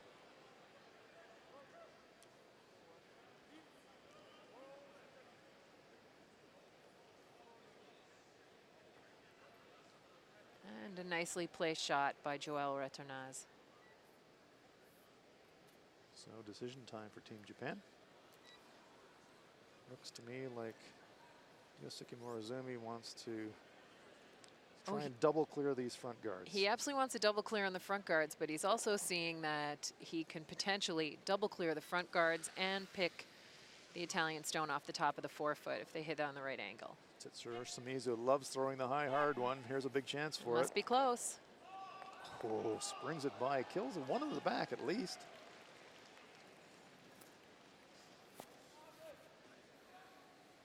Yep, now it's a really difficult position for the Italians. There's no way you can guard every shot. There's an angle run in on the red stone for Japan, and if you cover that, then you're making the shot stone accessible.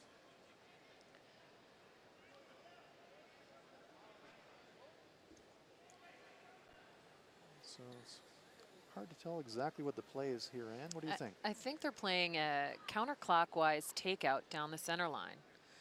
So maybe double the two reds and sit half in front of their own, maybe? Yeah. Now this is that tricky spot that's challenged Team Japan. Now we get to see how Team Italy handles it. No, let's watch. Amos Masana.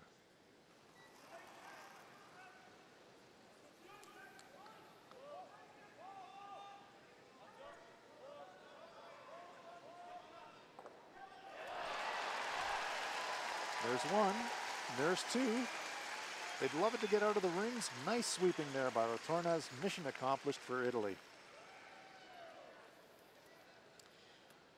we see the shooting percentages. Pretty even Stevens between the fourth stones and. Yeah, they really are. Team Japan outplaying Team Italy in all three other positions quite significantly. And the power of the skip position is shown. We did see there that Mosana was only 42% on his draws, however, so the Italian skip's struggling a little bit with the draws, but he's made a few nice ones in the late going, and that's really what matters. But here's a chance here now for Yosuke Morozumi. Just wants a little delicate hit and roll.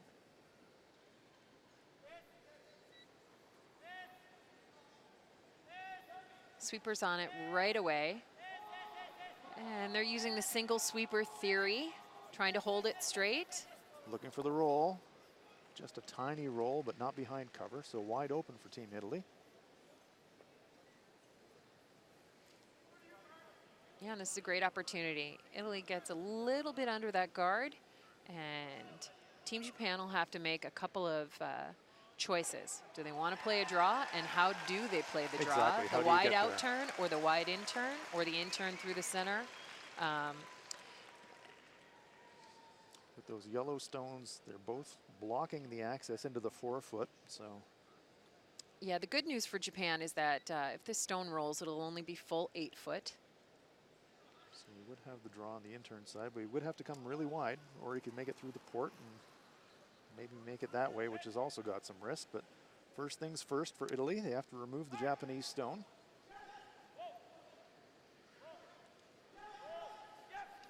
Playing it tight for the roll. There's the roll.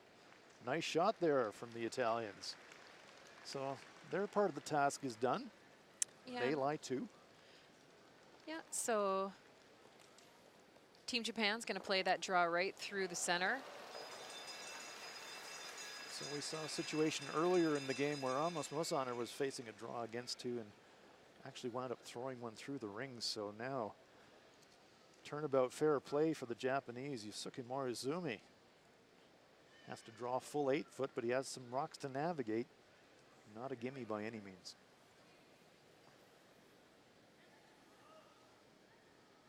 A little bit of a unique spot on the ice.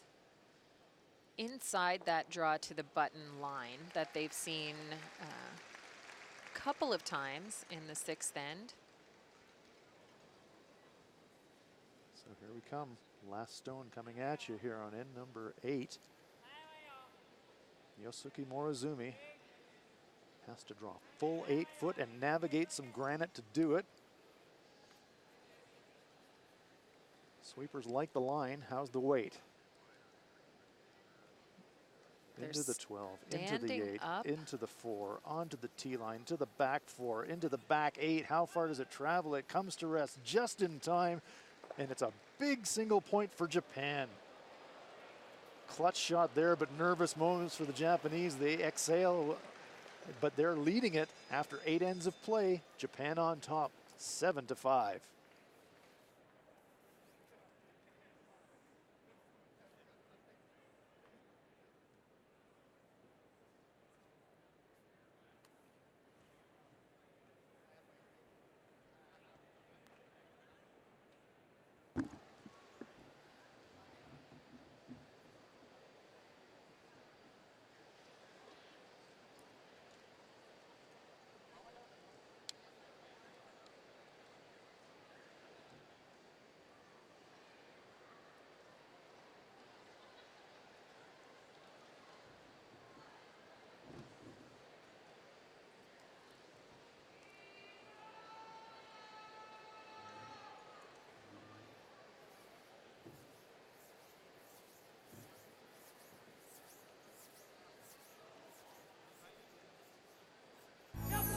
In the universe that is distinctively curling, the stars have now aligned to deliver the world's ultimate showdown to the world's entertainment capital. Whether you're a storied veteran of events past or a future superfan anxious to attend your first, this is the one. The 2018 World Men's in Las Vegas with our most popular package, the 9-day, 10-night hit and stay for 2 people for just $20.29. Las Vegas rocks.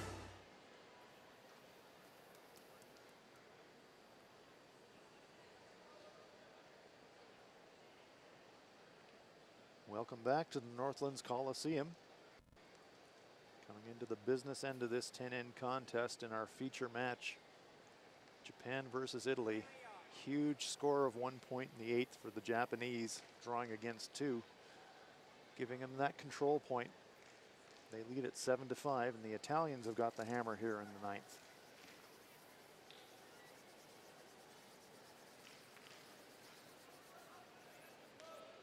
The Japanese didn't really want to guard there, but it does come short of the rings. It's in the free guard zone area.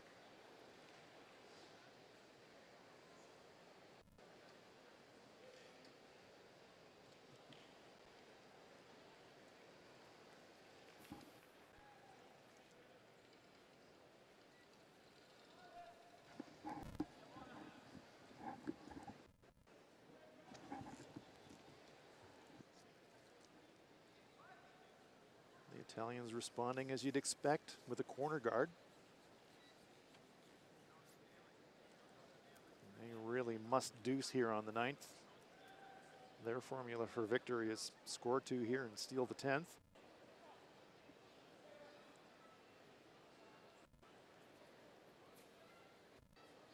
Now, after being a little bit light on that first stone,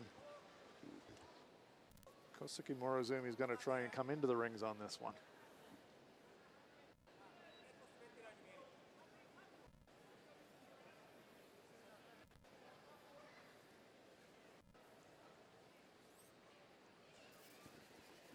And just a little bit heavy. Let's take a look at the Netherlands versus Germany game. Play on end number 9. This young Dutch team leading at 4-3, but it's the final stone coming for Germany's Alexander Baumann. And another opportunity with an open draw. And there we see it there.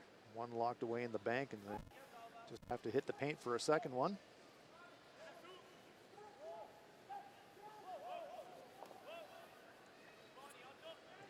So Baumann puts it right on the tee line, nicely done. So a big deuce for the Germans. They're up 1, but the Dutch have got the hammer coming home in 10, so that's anybody's contest.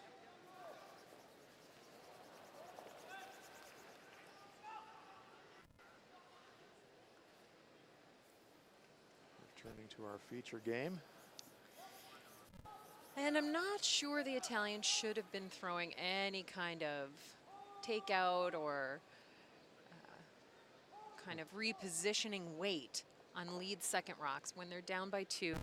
And the situation is very clear. They have to aggressively go for a score of 2. And as you pointed out, they're going to need to steal the last end in order to win this game. So generating offense and stones in play really needs to be their priority. The Italians need as many rocks in play as possible, and the Japanese, on the other hand, will be looking to rip and double clear stones the minute that they're able to once the free guard zone part of the end is over. And the free guard zone part of the end, it is over. So and the Italians, I think, have lost a bit of an opportunity. With that said, they're going to try and put another stone here into the rings. And there's a corner guard. It's quite wide, but available. Another stone just short of the rings.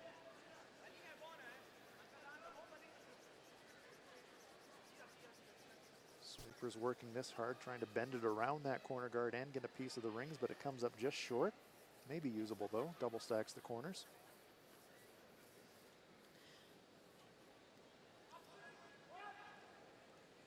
Now we take a quick look across the sheets. Sheet A, Canada leading at 6-4 over Switzerland, playing the 9th. USA were the winners over Russia, 9-2. Japan leading Italy 7-5 in our feature match, and Germany on top of the Netherlands by a 5-4 score, playing the 10th and final end, maybe. Extra end, of course, if games are tied. And Team Japan has elected to deal with what they have determined to be the trouble rock, which is the guard closest to the rings. So they're going to play at a little bit of a softer weight. They might be able to even roll on the rings if they make this. Quite a delicate shot for a clear, isn't it? But there's the hit and there's the roll. and for a bonus, they pop it in behind that stone. So nice result there for Team Japan. A bit of a gutsy play. Many teams would just run up in front, clear the front stone, but as you pointed out, Ann Swisshelm, they sensed the danger rock was that stone that was actually tighter to the house. Yeah, and I think that, you know, I mean, for me, the danger is the weight they selected, right? Yeah, you play it down and then you hit it a bit thick and it hangs around. Yeah. Give them something to work with, right? Yeah. Or if you just tick the top one with that weight, Yeah, you're going to spin gonna to give 'em a another center corner guard or a center guard. Yes. Yeah. So, Delicate shot to play, but executed really well.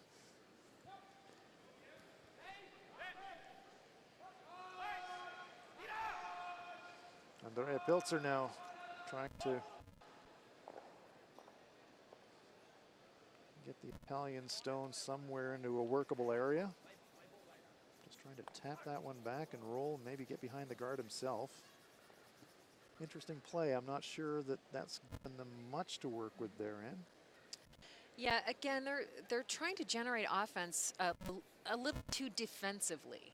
So explain that in terms of what other options could they play to be a bit more aggressive? So I think this is one of those positions where you have to say, thank you, Japan, for putting another rock in the rings, and find a way to use it against Japan instead of just taking it out. I know it was in the top of the 8 foot and it looked Could you very freeze challenging. in front of it perhaps, or even corner freeze it? Corner freeze it, force Japan to make a higher level shot than a wide open takeout. And, you know, this rock in the back of the 4 foot is looking to me like a beautiful, what I call a back guard. Right. So you freeze to it, and all of a sudden, you know, you might be able to generate something from that. So definitely stones to work with here for the Italians. They all belong to Japan, but at this point in the game when you need the deuce, as Ann pointed out, you use everything that you've got. And that stone is behind the tee line. Yeah, and the Italian team just said that they're playing a hit and roll, which really... You could corner freeze that stone on the left-hand side and gamble that way for a jam and maybe a spill. Yeah, I mean, if you're determined to move that rock out of the 8 foot, playing just a nice little tap and sitting in front of it, over towards the corner, creating some visual traffic, even if there isn't any actual traffic to navigate. Chance here for a little roll in front of the back one, however. It comes across it slightly, spun into a pretty good spot. Oh, that's as good as you can make that shot. Very nice stone there from Joao Tornes. Italian skip, throwing at the third stone position. So, we talked about the Italians hanging around and somehow staying in this game, and it's shots like that if you're the Japanese, you think, what do we have to do to win this game? Right.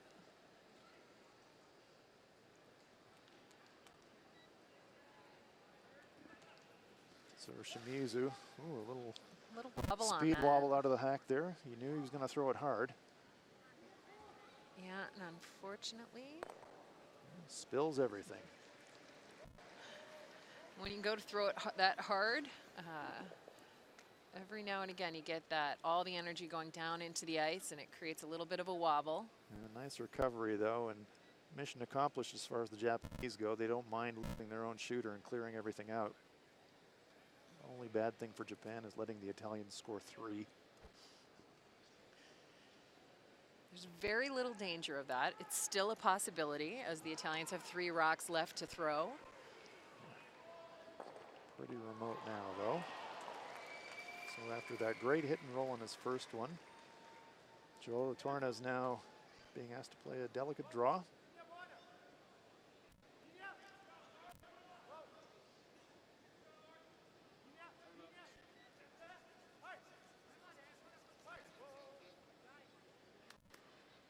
By the guard.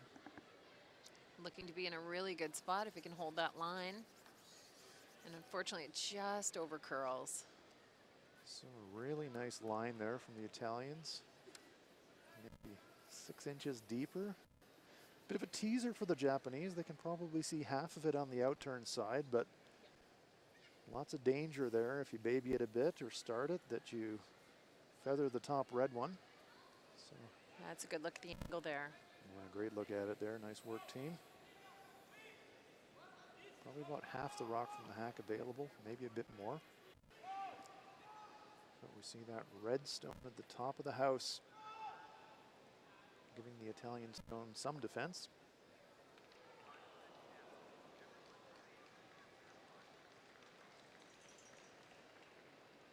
So key shot here for Yosuke Morozumi.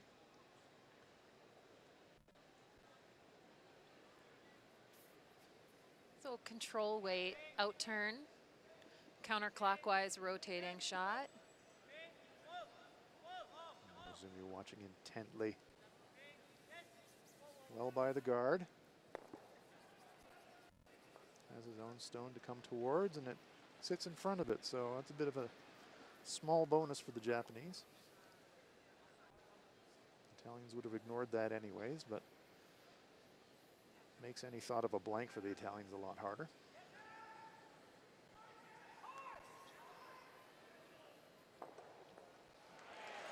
So a great opportunity for this young Italian skip to dial in on draw weight, put a stone directly behind that red stone there you see at the top of the rings.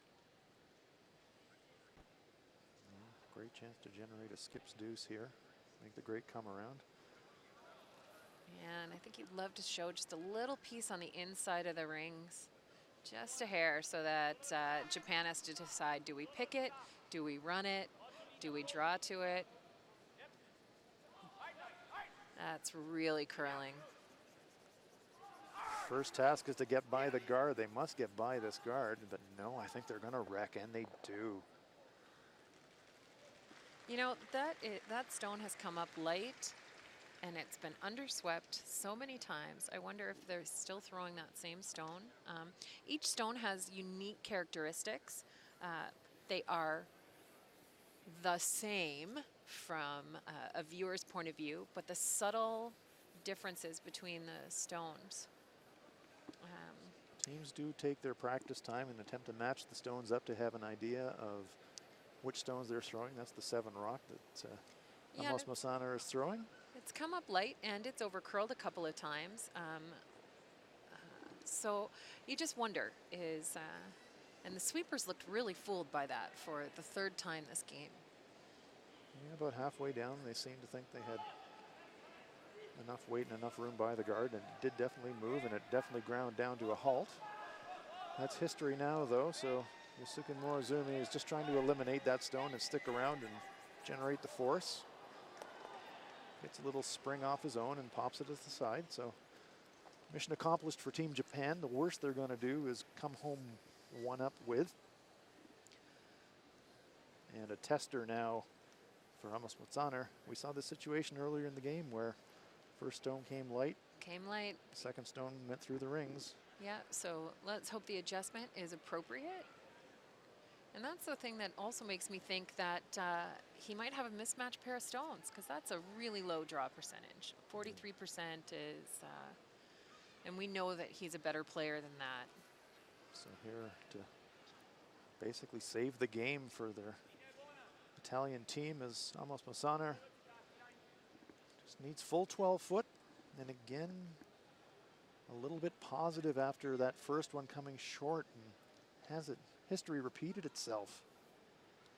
This really needs to grab something. It needs to slow down. No, it slides again through the house. The exact same situation. Deja vu all over again. First one light, second one through the rings, and Japan steals 2 points and take a commanding 9-5 lead after the 9th end of play.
return to the Northlands Coliseum. Opening draw action at the 2017 Ford World Men's Curling Championships, and stunning development for Team Italy in end number 9. It's twice in this game. It happened earlier in the game in the 4th end where Italian skip Amos Mozzaner light with his first, heavy with his second, and the result steals of 2 for the Japanese, and it's pretty close to lights out for Team Italy, Anne. Yeah, Team Italy is going to need a miracle as in the sport of curling in order to get enough points to tie this game up. That said, it does happen. You've got to put the rocks in play, and with that Japanese stone sitting in the back of the 12-foot, the Italian skip makes a nice call to put a corner guard over on that side. Unfortunately, it's just a little light and sitting fairly long. That is a long corner guard, to be sure.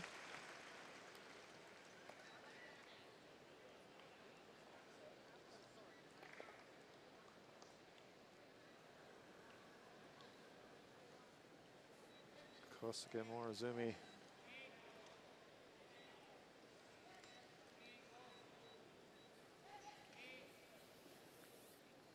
just removing his own stone. Rocks in play are no use to the Japanese. Yeah, wisely removing his own stone. It's a strange situation for a player. It's usually player at the front end, and it's usually after a small mistake where you're being asked to actually hit your own stone and remove it. It's always a little bit weird when you're in the hack and sort of say, okay, peel my own. Right, we call that the peel of shame. The peel of shame, I like that. The peel of shame, or that was maybe the hit of shame. But the other thing is, you don't know if Team Japan threw it there on purpose. That could be. As a decoy, hoping to suck the play into the rings, where you never know. Knowing that this Italian team maybe doesn't have quite as much experience, and that they called a little bit maybe of a unique ninth end. So just trying to test the Italian team potentially. But needless to say, Kosuke very nicely made the hit of shame, in the rings. All right, we've got 4 sheets of action going on here in the first draw, and a super tight game here. Germany leading the Netherlands 5-4, and the final stone of the 10th coming at you from Jaap van Dorp. The youngest skip in the field with a chance to win his opening game at the World Championships here in the 10th end needs just a little bit of a delicate tap to take 2 or a takeout for up to 4. Oh, just needed to curl a fraction more, but the Netherlands scores 1 and they level it up, so this one's going to an extra end. It's 5-5 after 10. Returning to our feature match. Countdown's on now for Team Japan. They're just trying to run Italy out of rocks. They're leading at 9-5.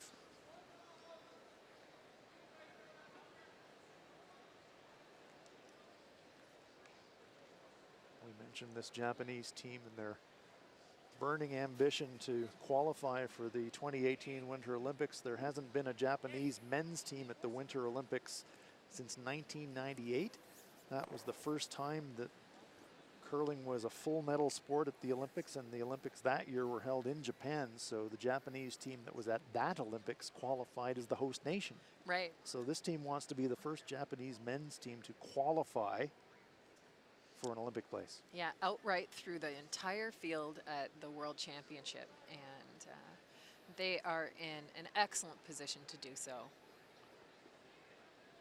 You mentioned that they placed 4th at last year's World Championship, and looking to open their account very strongly here on day 1 of the 2017 World Championship. They've got a stranglehold on this one. And a nice shot, Very nice shot from the Italian team. And much like the Japanese men, the last time the Italian men were in the Olympics was when they were the host nation in 2006. So they too would like to put themselves into a position to qualify and get back to the Olympics and generate some success for their program. Nice clear there for the Japanese. Yes, back in 2006, of course, this was before the introduction of the Olympic qualifying event that Anne referred to earlier. So back then, the team's only way to qualify was through World Championship points, but now the Olympic qualifying event is another avenue for teams that have participated in a Worlds in the Olympic cycle but haven't qualified in the top 7 to get direct entry to have an opportunity to make it to Pyeongchang. Yeah, and it's recognizing that sometimes performance over time, how performance over time needs to be recognized, which is the 2 different World Championships, and also teams performing into the lead up of the games, the hot hand, the hot nation going into an Olympic qualifier. So you get a much deeper field of play at an Olympic Games. And only 10 countries, and with Korea already qualifying as the host nation, 9 spots up for grabs. 7 of those will be determined by the end of this week. And 2 coming from that Olympic qualifier in December. Shimizu looking to remove some granite. And with a double takeout, this could be lights out. Would have the winning shot of the game. Kills 1, so it's not quite shake hands time yet, but closing in on it for Team Japan. They know that victory is within their grasp.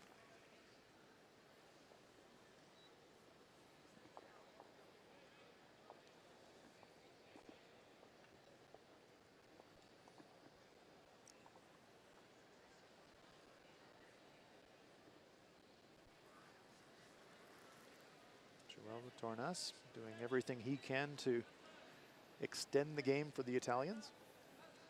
They must score 4, so this stone has to be in the rings. Sweepers haven't touched it yet. There is some backing. He can come and touch his own. That's a pretty nice shot. Gets a tiny bit of cover from that long corner guard, but really for Morozumi, any Italian stone that he hits, even if it's the long guard, make his last stone a very straightforward exercise.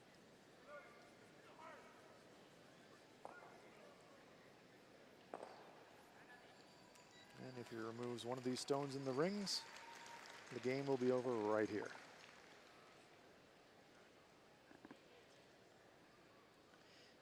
Just running through his process the way he always does.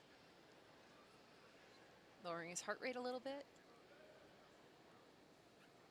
Loading the weapon and shots away. I think he likes it. And a double, why not, just to win the game. There you go. Team Japan are your winners here in draw number 1 of our feature match. Japan versus Italy, and Yasuki Morozumi, Tetsuro Shimizu, Tsuyoshi Yamaguchi, and Kusuke Morozumi are your winners here in draw number 1. The final score, Japan 9 and Italy 5.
We pick up bonus action on sheet A, Canada versus Switzerland.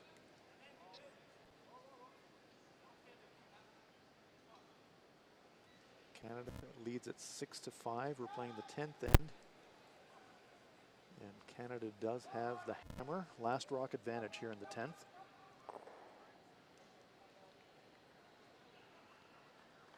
Nice center guard there from Switzerland.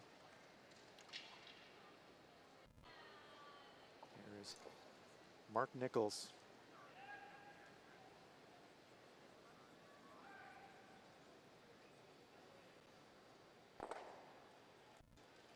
Clears the guard and rolls away. A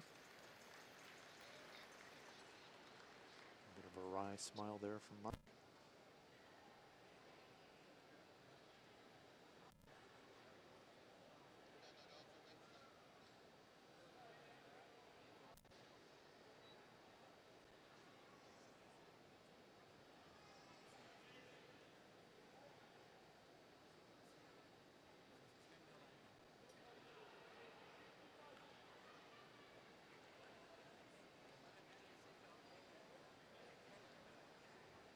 Coming down, they've called time. Claudio Pescia comes to the ice.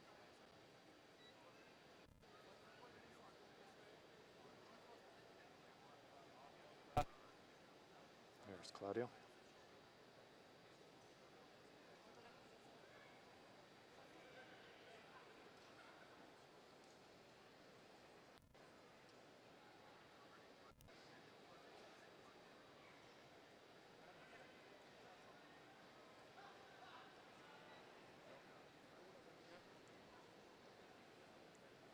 So, after a long discussion, it is the guard.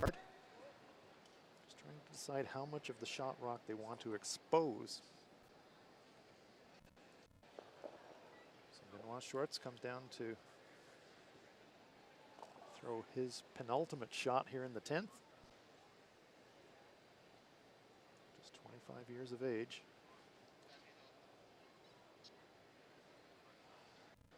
On the biggest stage.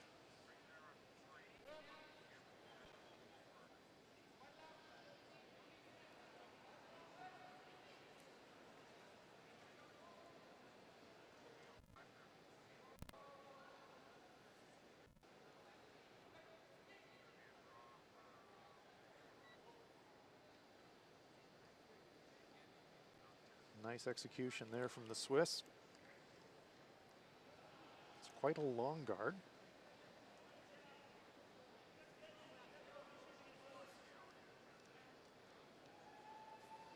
And there we can see that Swiss guard. I think they would have liked it maybe a foot or two closer to the rings.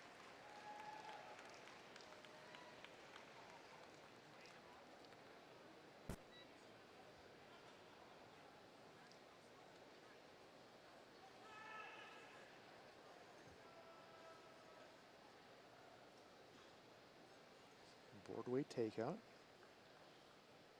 Brad Gushu, the 2006 Olympic gold medalist.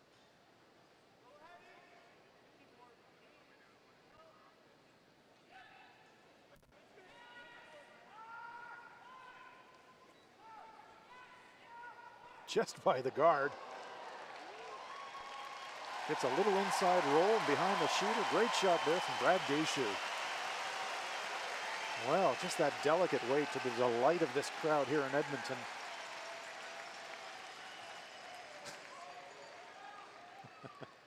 Brad Gushu getting a bit greedy there. Is another we get it to the button.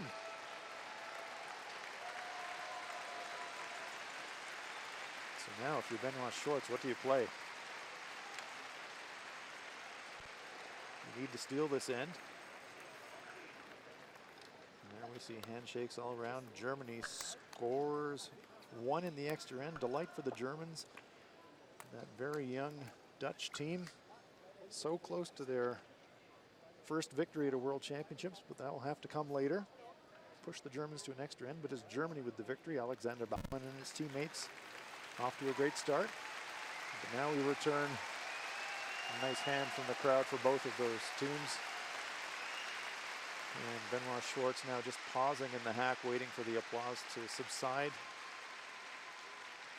I think this Dutch team is going to be a fan favorite before the end of the week here in Edmonton, but now Schwartz has to move the Canadian stone off the forefoot to steal.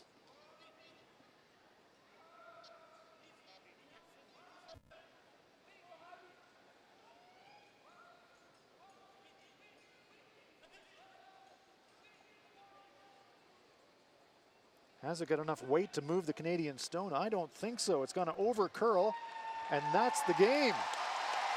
So it's a win for Canada's Brad Gushue. A very tight contest. Switzerland battled all the way, but it's Canada prevailing by a score of 7-5. So it's a happy afternoon crowd here on a Saturday in Edmonton. The home team is off to a first round victory. And they salute the crowd here at the Northland Coliseum.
Our feature match, Japan versus Italy in the 7th end. Japan's line 2. Last stone for Amos Mosaner. Fighting his draw weight, but makes that one nicely into the back 8 foot, drawing against 2. And Italy hangs in this contest. And number 8 turnabout. Now it's Japan facing 2. Last stone for Japanese skip. Yosuke Morozumi needs the 8 foot through some granite. Slides deep. Will it stop in time? And yes, it does. A big 1 point for the Japanese, a control point. Then on to the 9th end. Japan lies 2. Final stone attempt for Amos Mosaner. This stone is heavy. Shimizu sweeps it through the rings, and it's a huge steal of 2 for the Japanese, and disappointment for Amos Mosaner. He knows that the game might have gotten away from him. And Japan runs Italy out of rocks in the 10th end, and they run out 9-5 winners here in round 1.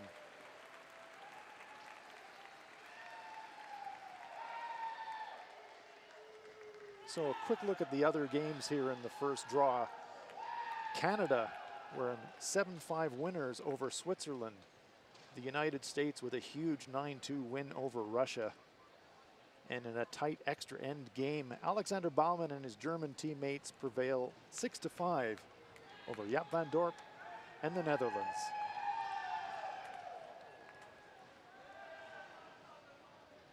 So after session 1, Canada, Germany, Japan, and the United States all open their account with wins. China and Norway, Scotland and Sweden had the byes in this round. Yet to play, they'll play tonight, and Italy, Netherlands, Russia, and Switzerland suffer their first loss.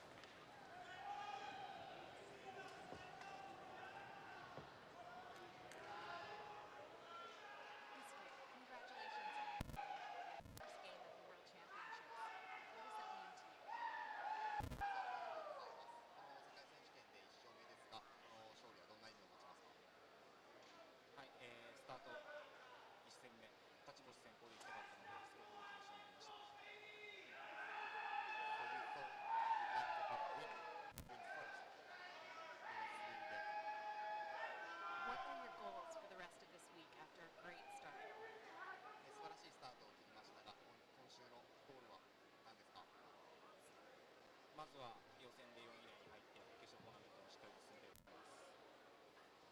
First of all, we'd like to go get into top four, and then we will play playoffs. Great. Thanks so much. Good curling. Good luck. Yeah, well, hopefully that was only on our end.